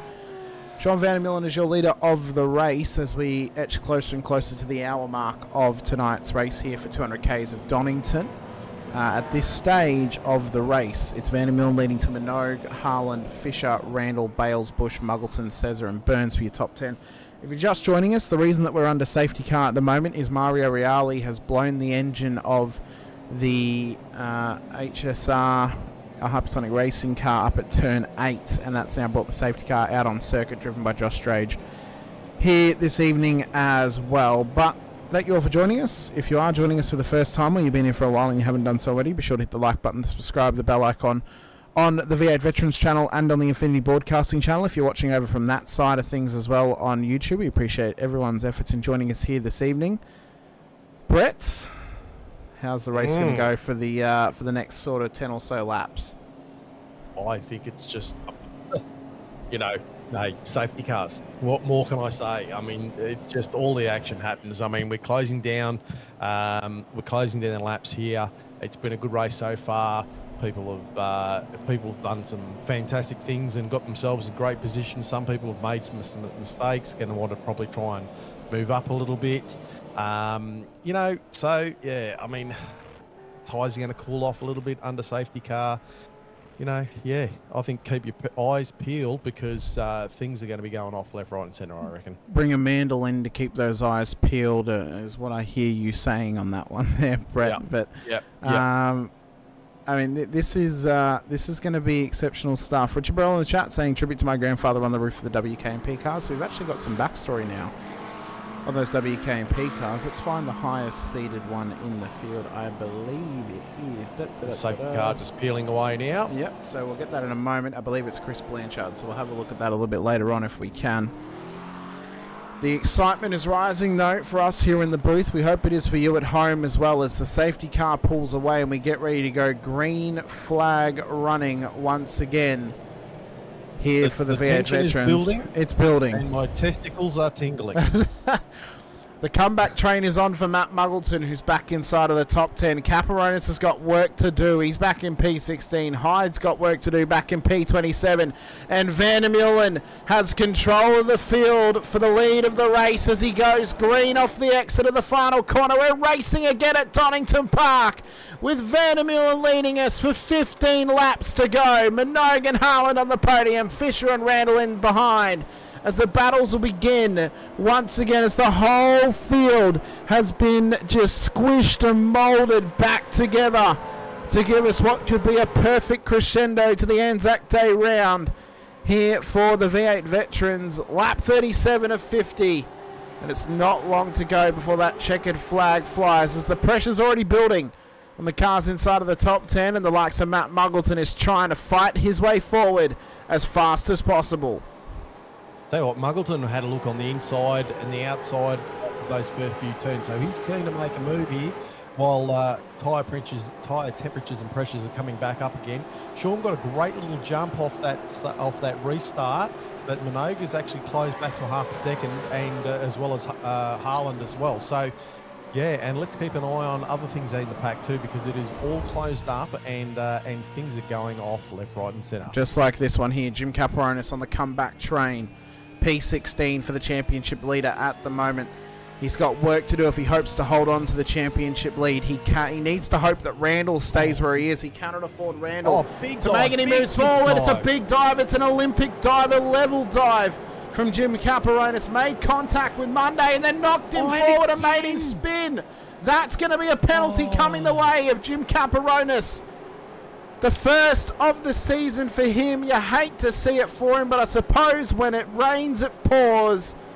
And even though it's not wet this evening here at Donington Park, as it was initially going to be, well, it's one that Jim Caparonis will be hoping to quickly forget here this evening. Possibly a redress on offer, I'm not sure, but it's going to be a tough task for him to do that now as well.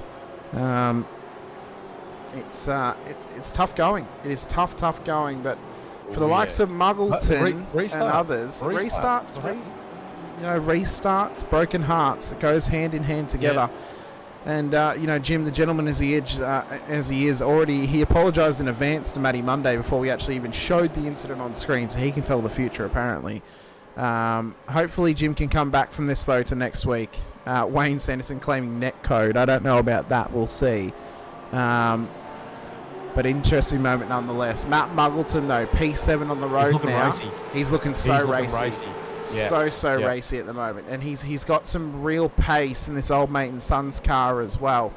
A big dive from someone in the background there. Who was that? Oh, it was Lorne Mackay. There's contact with Dave Arney down there as well. So another one has been knocked around a little bit loose down at Melbourne Hairpin, and now dropping spots is Dave Arney. That could be a penalty coming the way of Lorne Mackay. Yeah.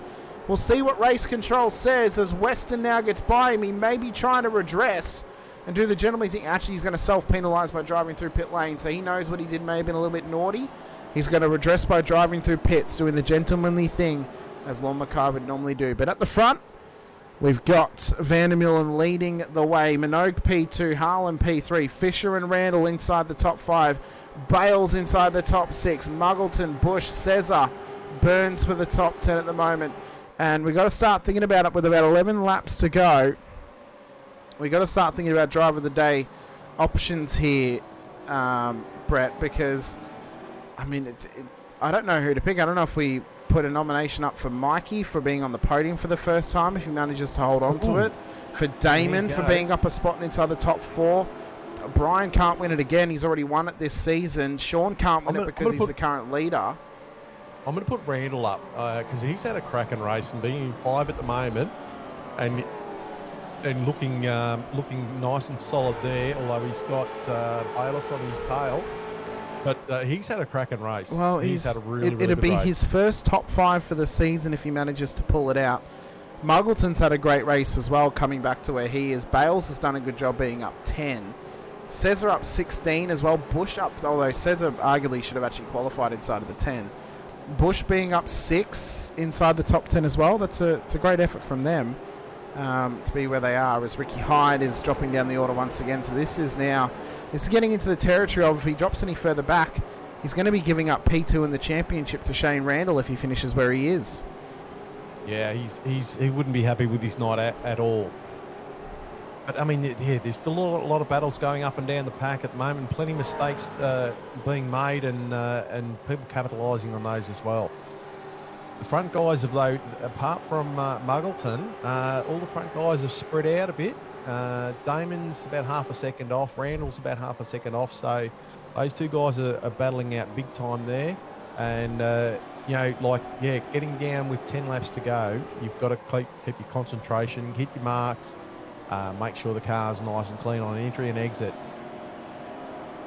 There's been still plenty of racing going up and down Still the plenty field. of racing, but still plenty of pressure being applied to Damon Fisher, who has been under pressure all race long. He'll be feeling like a regular David Bowie and Freddie Mercury at the moment. He does not want to feel any more if he can.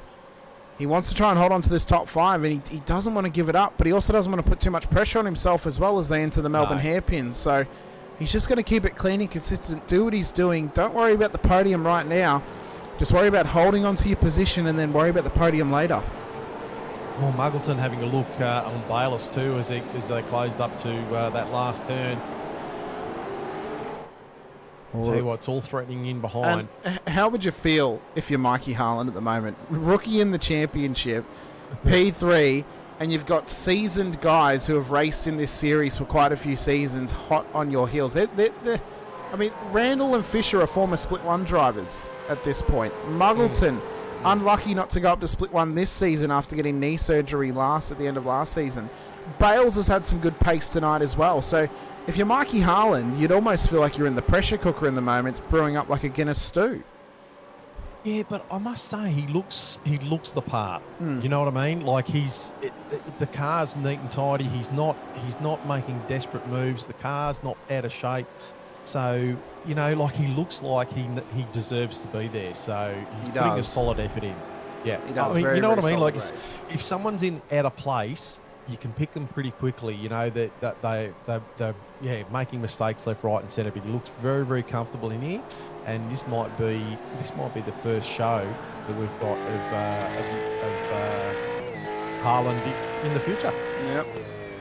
As we enter the Melbourne hairpin once again, looking off the back of Mikey Harlan's car, Damon Fisher just trying to hang with him. Off the back of the Shark, Damon, we've got Randall, who's hot on his heels at the moment. In behind him, there is Alistair Bales putting pressure onto him as well. And then behind Bales is the lurking Matt Muggleton of Old Mate and Sons. So the pressure that is being built at this point, it almost feels you need a back alley Chinese masseuse to really get the knot out of this battle pack, because it's intense. It is intense. The sweat that would be beating off the brows of these drivers at this point of the race, knowing that there's less than 10 laps to go, you've just got to hit your marks. It's got to be mistake-free, because if you make a mistake at this point, you are going to be dropping far and few between, and you're just going to end up in no man's land. Bayliss is on a run. He's within 0.2, so he knows he's closing that gap, and he's going to, looks like, and I mean the laps are counting down, so he's got nothing to lose at this stage. No, he doesn't. Muggleton's just taken the pressure off the back of him a fraction, but he's still there ready to pounce. But I tell you what, Bayliss is actually pushing hard here. Yeah, he is. Randall knows where Bales will go for the move. He got it on him earlier. It's down at the hairpin down the inside. So will Randall cover that inside, or is he going to let him have it to put the pressure on Fisher up ahead? Let's see how this plays out for them. Bales is not quite close enough on this lap, but Muggleton is up the inside at the Melbourne hairpin goes. Matt Muggleton back up to P6 now. Fantastic move from Muggleton at the moment to get up into P6 at this stage on the road. Tell you that was a really clinical move, that was a clinical move. Right, got the car right up on the inside, made it very positive. And a bit of a wiggle there too. And then yourself and a little bit further back here, yourself and Adrian having a bit of a battle. I saw you swapping back and forth. It was pretty hot, this. Feeling a bit like primetime heads up, thumbs up action from the classroom. Just like, can I get it, please? Or are you going to get it? Like, give it to me. But the paddle is on. And this is all for P16. And look, you know, Dave Arney, Lovegrove, O'Brien, you know, Milford, you know, like they're all there. So this was a really hot contested last few laps. Yeah. This battle's hotly contested. The one further up between Cesar and Weston and Rushworth, and look who's there, Jim Caparonis, although there could be a penalty looming over his head for the moment earlier on. So we'll see how that's going to play out and how that will affect the championship standings as well. But but that's a big wiggle. Sideways. That was a massive, massive slide from Kappa. He's trying to push hard to get up positions. Yeah, you can see that he is really trying hard. He knows he's trying to regain. He knows that Randall's not dropping spots at the moment. He needs to gain them. Because realistically, if Randall's going to drop, he's only going to drop 2. So Jim's got to put the pressure on that now and try and gain 2 to get the full benefits of it. He's not going to lose the lead of the championship just yet. But if any of these guys drop out, I mean, he's going to be right up in the back of yeah, he's right there, right on him. He's got some pace. He is really he knows he's got pace, and he's going to be trying. We see that great move last time into Melbourne, so he's on fire. We see the wheel work, and yeah, it's feisty, it's ferocious, and it wants to wrestle him all around the circuit. And right now, Mikey Allen. Well, Mikey Allen is feeling the pressure, but Matt Muggleton is feeling more so the pressure of just trying to push the car forward and make up for the mistake, not only earlier in the race, but also make up for what he did last time out at Mid-Ohio where he took the win. He wants good points. He wants to put the pressure on Caparonis for the championship, and to do that, he's going to have to race Randall, who right now sits P2 in the championship standings. And this is as tight as it's going to get. Look at the pressure on the back of the Infinity Motorsports car from Muggleton. He wants the move to be made, but can he get it done? That's the question. That is the question. And I was just watching in front of these guys, Damon and Harlan, going for it as well. So these guys are battling hard as we see the bit of a rub on Randall's tail there. Up the inside, Muggleton on Randall. Again, and he gets it done two laps in a row. Yep, plenty of room given. And he gets the job done on him. So he got that done. Randall was smart to cover the little over-under there from Bales trying to sneak through as well. Oh, but that's a big blink from Muggleton. Yeah. So we hope that doesn't affect him too much and he can stay connected. We don't want him to disappear off the track and either cause an incident or God forbid, actually drop out of the race. That would be heartbreak for Muggleton. What a fantastic charge. Phenomenal. Closing out this race. 45 laps of 50 laps done. 5 laps to remain. It's been a phenomenal comeback for Muggleton at this stage of the race. Hoffman and Blanchard are back into pit lane. Possibly a penalty for something. I'm not sure what. No reason for them to be coming in this late of the race other than a penalty or damage on those cars. But the attitude of David's car at the moment, he looks really confident going through those turns at the moment. So, yeah, good on him. Harlan sort of having, I don't know whether he's in a bit of a defense mode at the moment, but he's slightly dropping off the back of Minogue at the moment. Do we think that Harlan underestimates Damon at this point? Oh, could do. Maybe like we were saying before, like he hasn't been this high up in the field. In a race, so maybe he's feeling the pressure. Maybe, and Damon's got that bit of confidence. Going, look, he runs a little bit wide on exit there, but Damon's a bit twitchy. So it's going to be a great little battle to close out. Same again, we see further back down the field, sort of Zippy, Arnie, Lovegrove, O'Brien, and Mulf, all sort of having a battle as well. So this is still hot. This little battle pack here. Yeah, it's all starting to heat up. We've got it on a lovely little simmer towards the crescendo of this race. 5 laps to go for the leaders. Nice little move there. They make it a stick. O'Brien trying to cover on Mulford. Job done for him. Keeps the position. But Mulford wants to come back at him. Oh, big old dart to the inside. That was cutting 5 lanes on the M1 freeway style. Just Very Can aggressive. he make it hold? He's held him out wide. Brilliant move. Brilliant move. This is if he gets a run off down here. He and got he's it done. Clear. That's very Brett Fisher-esque That from was- Tim Mulford. That was a great move. It I mean, was. those corners, you know, the setup from way back, that was fantastic. He wasn't going to relinquish that position so easily at all. It was a fantastic move from Mulford there. That puts him up or down 8 positions in this race. O'Brien is up 10. Zeal up 12 into P17. Stoyle's up 17 into P15 at this stage. Weston's up 12 into P11. Cesar up 16 into P10. Randall up 12 into P6 at the moment as Muggleton is putting the pressure back onto the rear of the Team AJR car of Damon Fisher. So he's caught them now. And right now he's got eyes forward and he's got an iron sight directly aimed to the back of Mikey Harlan's car. He wants to get this thing back onto the podium. And he's got to get through Damon Fisher and Harlan directly ahead of him. Unfortunately for him, I think the lead's out of bounds at this point. I mean, Vandermeulen's 1.25 seconds ahead of Minogue, who's 3 seconds ahead of Harlan. So Vandermeulen hasn't completely cleared out, but he's definitely put his stamp on this race. He's probably managing that gap at the moment. Harlan looked like he looked a bit of front end drift there as he come out of that corner. So he's pushing hard. He's managed to pull a bit of a gap on Damon now, and now Damon's coming under pressure from Muggleton. So this will be interesting to see how Muggleton tackles Damon and how Damon defends. Is he gonna buckle under pressure? will he buckle or will he clasp in Oh, position? Here comes Hart. Here comes Muggleton. Oh, but can he get it though into the chicane? It's going to have to be a big send. He wasn't quite willing to do it on the outside. Smart play from Muggleton. Not worth the risk at this point of the race. He tries to maximise the run. Can he get him? Goes for it. Is he going to go for another run? No, but Fisher makes a mistake. And off the road goes Damon Fisher. Through comes Muggleton. Through comes Randall. Through comes Bales as well. So a big mistake cracks under the pressure for Damon Fisher as Burns gets past Bush as well. But cracks under the pressure like an egg.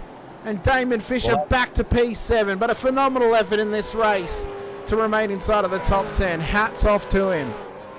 Yeah, that was pressure personified. That was. It was, you know, like Damon tried to cover him off, but unfortunately it's thrown him out in his braking zone and really put him under pressure. That's a shame because that was a really good position for Damon to be in, but, you know, you've got to make mistakes to move forward and learn. So he won't make that mistake again. But Mikey Harlan, what a fantastic... He is just charging away at the end of this race.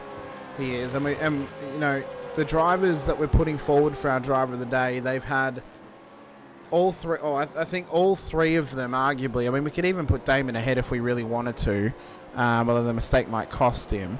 But the three drivers inside of the top 5 at the moment, Harlan, Muggleton, Randall, who are eligible for the Driver of the Day award. I mean, I think they've all had as good of a race as each other. I think Mikey's had a good race to maintain position and stay up the front of the field. Muggleton's had the fantastic comeback of dreams to get back up into the top 5. And Randall has had the strategic masterclass to get the car consistently forward and get the car to the front of the field, buying a ticket to the end of the race, as we often say, and doing it to perfection. So all three of them, in my book, have got it on equal terms, but I suppose it's going to come down to what the chat thinks. I have a feeling I know who they're going to vote for, though, based on who was putting in initial votes. But, I mean, what a race thus far. Sorry, Hamish Bayless really putting pressure on Randall as well. He just closed up within 0.1 of a second behind Randall there for that last corner. So he is actually on a charge as well. So Randall hasn't completed his he hasn't completed this yet, and he needs to hold off a charging Bayless. Yeah, Bales is on the charge. Randall is trying to maintain. Muggleton's on the charge as well, but he's got just over a second to gain up to Harlan at this point of the race. So this battle inside of the top 5 is the closest inside of the top 10. Just outside the top 10, Jim Caparonis is putting the pressure on Scott Weston at the moment for P11 as well.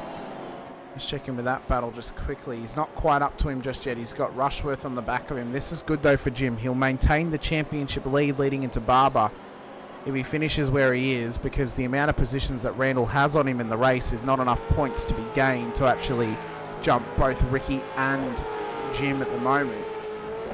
What he has got, though, is enough positions ahead of Ricky Hyde back in P34 to jump him to get himself up into P2. So for Shane, this has been a cracking start as Bales is right on him.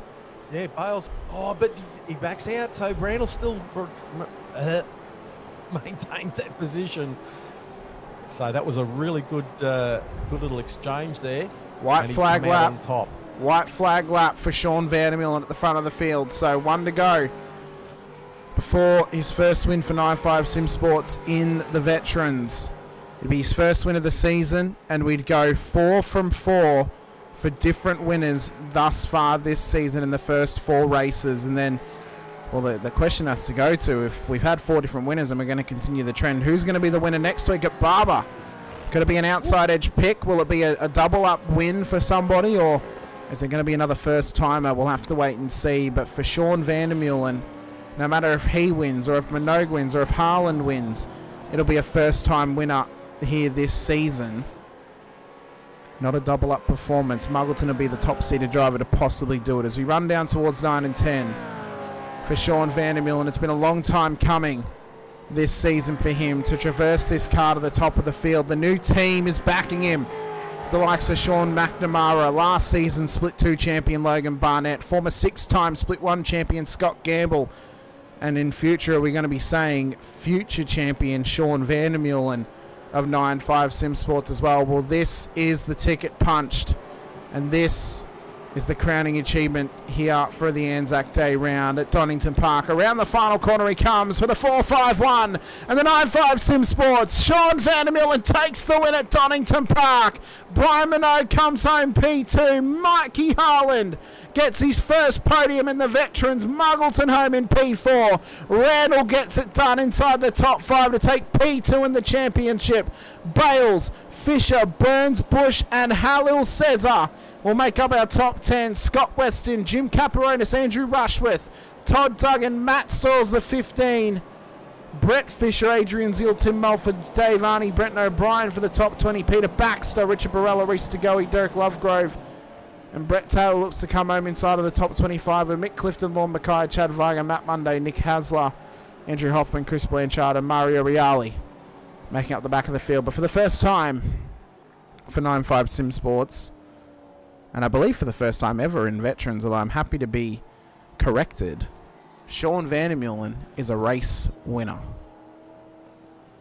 Well, I'll tell you what, Donington Park has not disappointed. What a fantastic race. Congratulations to Sean.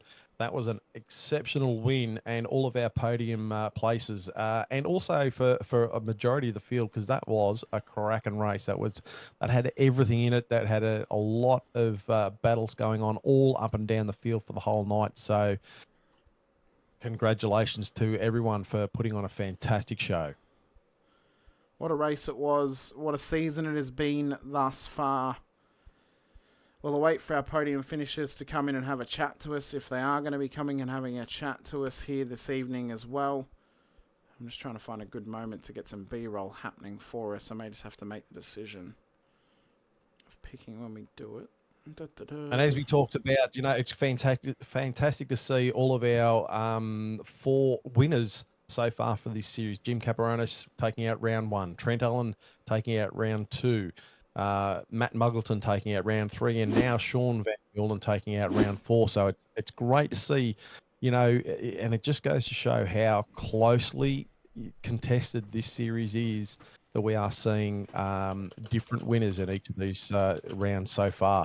And I hope that trend continues, just to show the mix-up and the real big battle that we can have throughout the closing down of this series. So let's bring it on. I mean, we've seen some fantastic, exciting racing throughout this series so far, and let's hope it continues.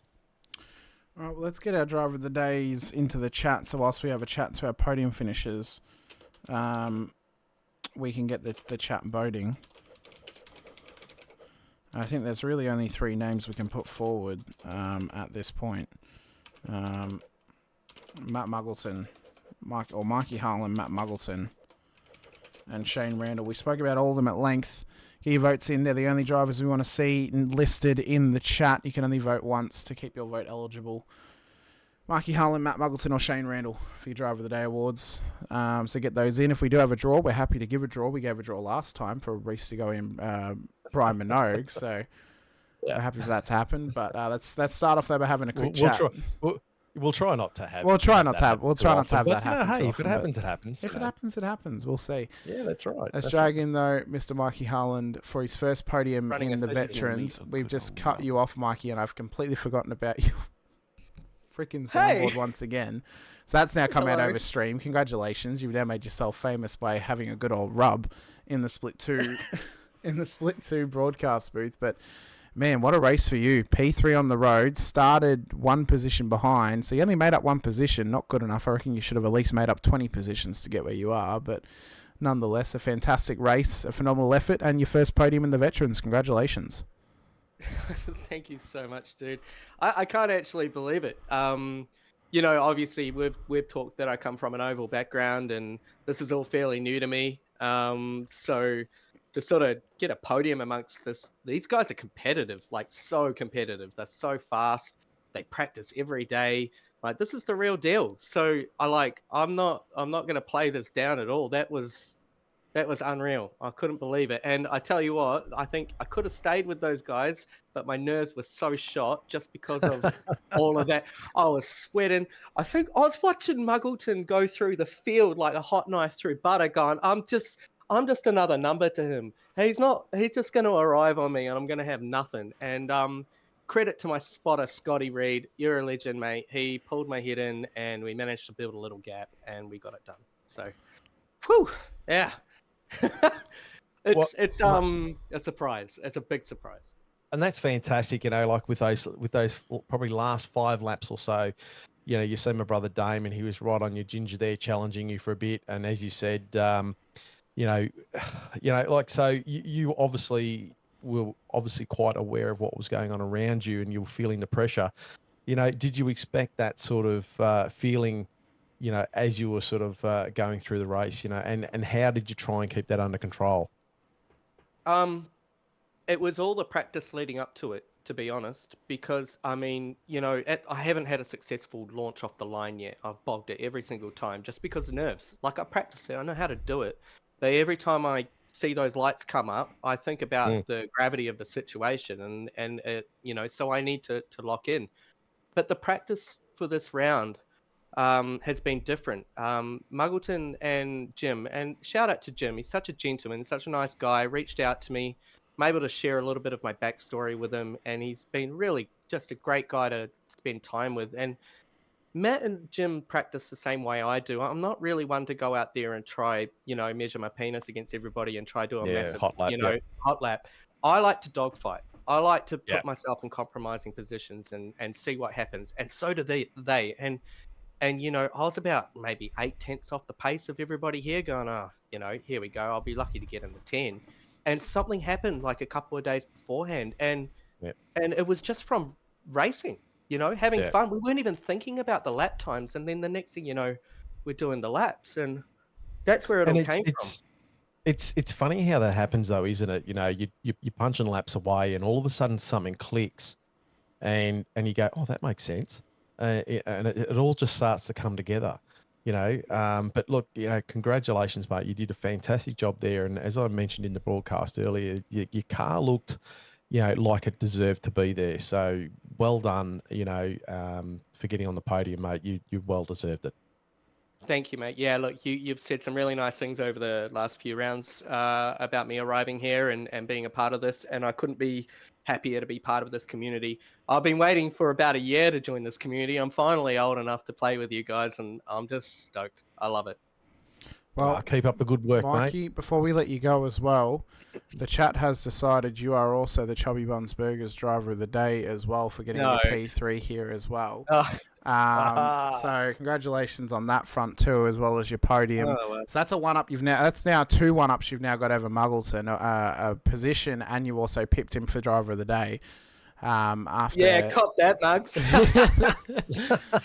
But a phenomenal effort for you. A fantastic race once again as well. You're really streamlining your way forward, and I think even if you don't make it to the top 5 this season, where you get up into split 1, I think you're going to be a force to be reckoned with in the future rounds and seasons too. So we look forward to seeing how well you can push yourself forward and how well you can continue to push yourself forward as well. But Mikey, thanks so much for coming over chat to us. Congratulations on your podium and your Driver of the Day award. Let us know anyone you want to give a shout out to, any sponsors or any friends or family who may be watching. And yeah, incredible effort, and congrats on the first podium. You got that cherry popped. Now we'll see how long you can run the red along the floor. Well, thank you so much, Hamish. I'll rattle this off as quick as I can and as nicely as my brain will allow me. Firstly, to yourself for being the first person to welcome me into the league. Thank you so much, mate. I appreciate that. To obviously Jim and Muggs for the practice. That was incredible. Scotty Reed, I've been racing with you since Gran Turismo, and for you to give up your time to be my spotter for this series is just, man, hats off to you, brother. Thank you so much. Warfighter Coffee, they send me beans, so I feel like I'm going to crap my pants halfway through a race. Thanks to them. Tony Power and Aussie Hampton, you helped me buy my home and you convinced me to join this league. So thank you so much. And then my companies, Chill Out Motorsports and Kintsugi FM Motorsport Design. I wouldn't be here because of me. Thank you to me. I'm awesome. Well done, Mike. No worries, Mikey. We'll see you next week at Barber. Look forward to seeing how you go when we're back into the... Hey, I also just like to point out, you finally finished a race where we were at a track that don't use Freedom units, so congratulations. I know. I was gonna switch over to Freedom units, and then I was like, you know what? No, I'm not gonna shy away from who I am. Freedom units till I die. Very good. Well, we look forward to seeing how you go at Barber when we're back on Freedom unit soil. Enjoy the practice this week. We look forward to seeing your improvements, and we'll see if you can go one better and get that P2 next time out on track. Back to back, baby. We're doing it. Oh, good on you, Mikey. Yeah, there we go. He's Thanks, starting to mate. write checks already. He is. See ya, boys. See you, mate. Next up on the docket, we have, for the first time in P1 for 9.5 Sim Sports, and I believe for the first time in P1 in the Veterans, it is Sean Vandermeul. And Sean, congratulations. I do need to confirm, because I know you have had a race win previously in another league. I believe this is your first Vets win, is it not? First Vets win, yep. Very good. Had a P3 before. Well, very good. So congratulations on that front, Sean. A massive achievement for yourself. Does this now really solidify that choice to make the move to 9.5 this season, now that you finally got that win? It's your first win for the team in Vets and your first win in Vets in general. Does this now really back up that decision to back yourself and go into this new team? Yeah, it's the guys have been good. Macca gets in there, gives a hand. Scotty, they're all full of knowledge. All the other boys, and with doing Scops and that as well. Or yeah, the pace has come. Got access to data and all that, data sharing, so you can see where you're going wrong and make up time, and it's paying off. Well, it's been fantastic to see it paying off for you thus far, Sean. It's now that you've got this monkey off your back of this first Vets win, does this take any pressure off you now, or does it put more pressure on you to perform like this, again and again going forward? Pressure's off now. I had the pressure on round 1 at Sebring and absolutely made a meal of it, and yeah, been kicking myself ever since. So all the other races I've sort of been in, I've been up in the top pointy end. So yeah, hopefully keep on being up there and don't care about the wins, just being consistent, and yeah, move on from there. And just seeing what comes of it. I mean, if you have the opportunity, I know that myself and Scott made the prediction that you'd win a championship this year. Would you prefer to leave Split 2 in the top 5, or would you prefer to leave Split 2 as a champion? Not so much, but probably in the top 5. Not really worried about a championship there. Just to be with the other teammates would be good. SRW starts next week, so hopefully put in a good season there and maybe win it there. And I'm doing a couple of other things, so yeah. I'll get one for you, hopefully, this year. Well, I hope so. I hope so, Sean. I hope so. I think it's something you said earlier too, Sean, that you put a lot of pressure on yourself and I think that overboils and takes control of the way you drive and stuff like that. And it's easier to back down and things come to you. I think that's a perfect thing that was on display tonight. You've taken that pressure off yourself, and it's just laid out for you then. Yeah, I put a fair bit on round one for sure. New team, wanted to impress sort of thing, and what could go wrong did go wrong. Haven't been putting in as many laps as a lot of people, and it's been working for me as well, just making the laps that I put in count, improving each time I go out. So, yeah, that's all I can do, and just to keep on improving, you're going to get better. If you start going backwards, need to sort of have a break, I suppose, but yeah.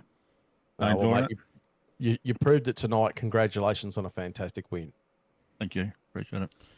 Well, Sean, let us know who helps get you and 95 Sim Sports out on track. Anyone else you wish to give a shout out to as well? For myself, Brett, and the rest of the Racecraft Simulations V8 Veterans, congratulations on your first race win here for the Vets, as well as the first for your team in the Vets as well. And the floor is yours. I mean, congratulations. It's been an incredible effort and a long time coming. Yep. Thanks again, G. For the nice words.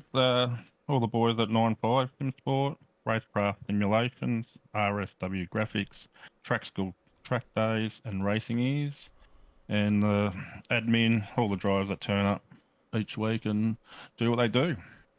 Very good, Sean. Best of luck next week at Barber. We'll see if you can go 2 from 2. If not, hopefully you can keep it on the podium and get another solid result for yourself. No worries. Thanks, guys. Thanks, mate. Well done, mate. Well, Brett, I mean, what a fantastic way for us to perform and to end out our Anzac Day race. Another first-time winner in the Vets for Sean Vandermill, and another first-time winner this season. We go 4 from 4 without a double-up winner thus far. Did we get one next week? Does Jim finally get back into winning ways, or can Muggleton challenge the front of the field? I'll tell you what, all the cookies are in the barrel. And it's going to be interesting to see what comes out. I'll tell you now, because I said it before and I'll say it again, it's been a cracking race, this one. Each of them so far this series have been cracking races, and I'll tell you what, I think we're in for one hell of a series. This is a pretty big build-up, I think, that we've been sort of seeing unfolding. And it's, the challenges that have been coming throughout the field, the people, it just seems to me that there's a number of drivers that are ready to pop, and they, they're ready for a win, like I talked about before, my brother, he had a cracking race, unfortunately made a mistake in the closing stages of the race, he's probably due for a half a decent sort of finish. But there's heaps of other people throughout the field, and could be anywhere in the top half of the field, I think. So we're in for a cracking close out to this series, and bring it on, I say. Well, the halfway point of the season is marked as of the end of next week when we go racing at Barber Motorsports Park. I'm going to make a very early prediction for next week. Here we go. We are going to get our next winner. Mm-hmm. It's going to be Ricky Hyde. I reckon Ricky Hyde comes back. He comes back from an unfortunate poor round. He's got great pace. I think Ricky Hyde gets it done next week.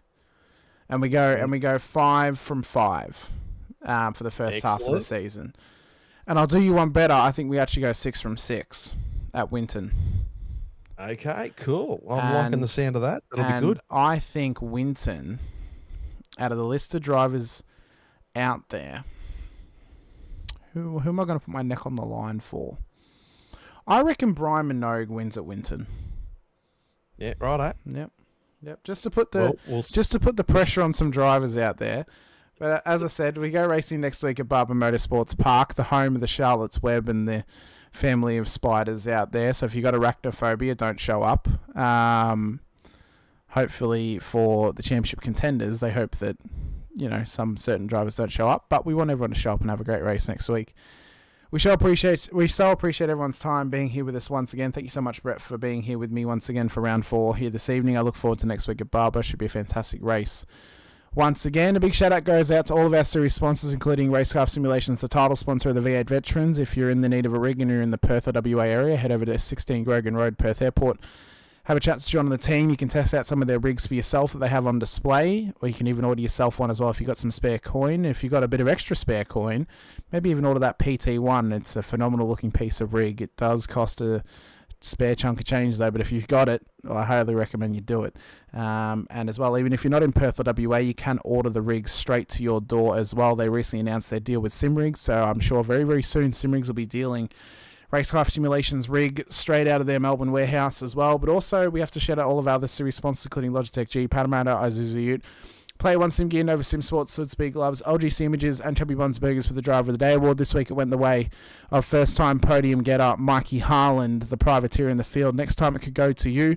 Also want to give a shout-out to the Anzac Appeal as well. Be sure to donate to the Anzac Appeal. It helps support veterans and families of veterans as well, of the Australian New Zealand Army Corps.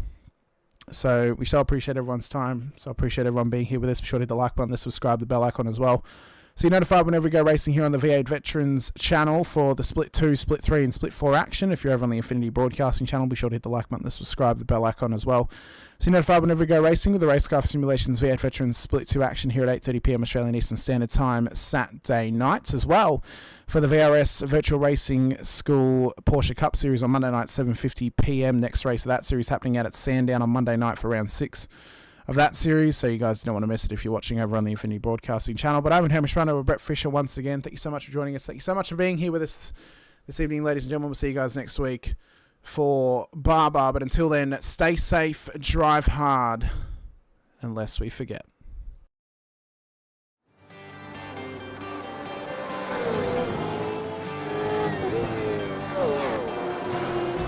Can't wait to hear those engines roar. Hot days and summer nights, finish line in the sights. Can't wait to hear those engines roar. There'll be sparks flying, rubber burning, doors banging, tempers rising. Can't wait to hear those engines roar. There'll be hot days and summer nights, finish line in the sights. Can't wait to hear those engines roar. There'll be sparks flying, rubber burning, doors banging, tempers rising. Can't wait to hear those engines roar. They're gonna roll. Ooh, they're gonna roll.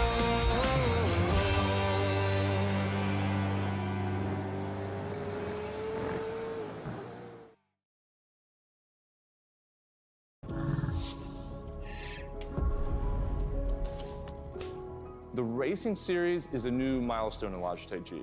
All the great old wheels, the G29, the G920, the G923, they all have their own unique way of connecting to each other, but there's no room for expansion with those products.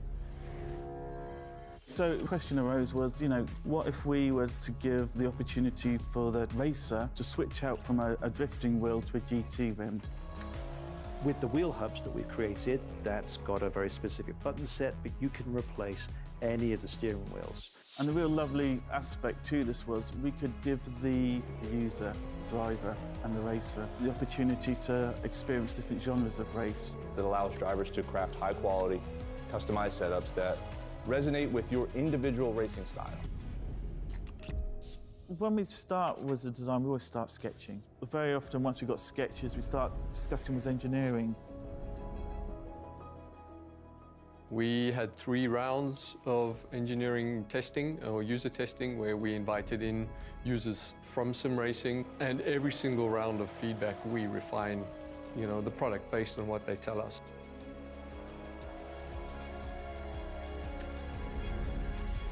In the sim racing lab, again, we're going to use data to really analyze what a driver needs. We've used everything from eye tracking to the inputs from the pedals, the inputs from the, let's just say, input devices, the wheel and the pedals, the shifter. We're taking that and we're compiling it so that we can build different products based on those individuals' needs for all consumers and all drivers. I don't know of anyone else in the industry that's actually doing this kind of research into their products to see how their products are affecting performance of their users. We've built the product to make sure that it's as reliable as possible. So the innovations in engineering that I'd say we're most proud of is The sequential handbrake and shifter toolless changeover, this is now a patented system, so it's really easy for the user to just switch between modes. If you give people the tools to do what they want, they will. They will just go off and have fun.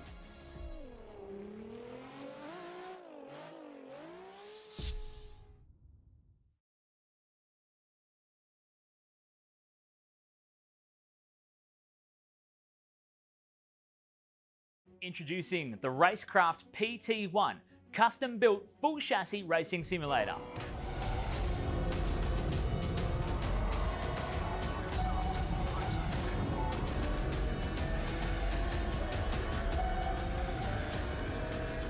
The design project, codenamed The Cage, an 80/40 extrusion chassis sitting on top of a Sigma Integrale DK2 Plus 4-point full motion actuator system. No compromises in the cockpit of the PT1 simulator. To maximize the experience, we start with the 49-inch ultra-wide monitor for the greatest field of view in a small footprint of the simulator, down to the SimuCube wheelbase that's tucked up and behind the monitors with SimCore extensions to get things out of the driving area. Everything is connected to a Cube Controls GTX steering wheel with the built-in dash and all the extra button functions available at your fingertips. Driving through the Raceworks S1 pedals, the potentiometer throttle and the 2 hydraulic pedals for brake and clutch ensures you maximize the feel underfoot, and seating yourself into an OMP HTER bucket racing seat with OMP belts connected to a G-belt tensioner to provide that extra feeling and the heightened experience while you're driving. Additional interfaces and accessories in the PT1, we have twin butt kickers, one on either side of the OMP seat, as well as a Jinx sequential shifter, the SimPush Race Logic timer to the left-hand side, a Racecraft built-in WinSim kit with Philips Hue lighting and a built-in soundbar, plus the OMP side net to finish off the experience in the PT1. The Racecraft PT1, build number 1, the ultimate in sim racing experience, combining the best products in the market with the passionate, no compromise approach that goes beyond racing simulation.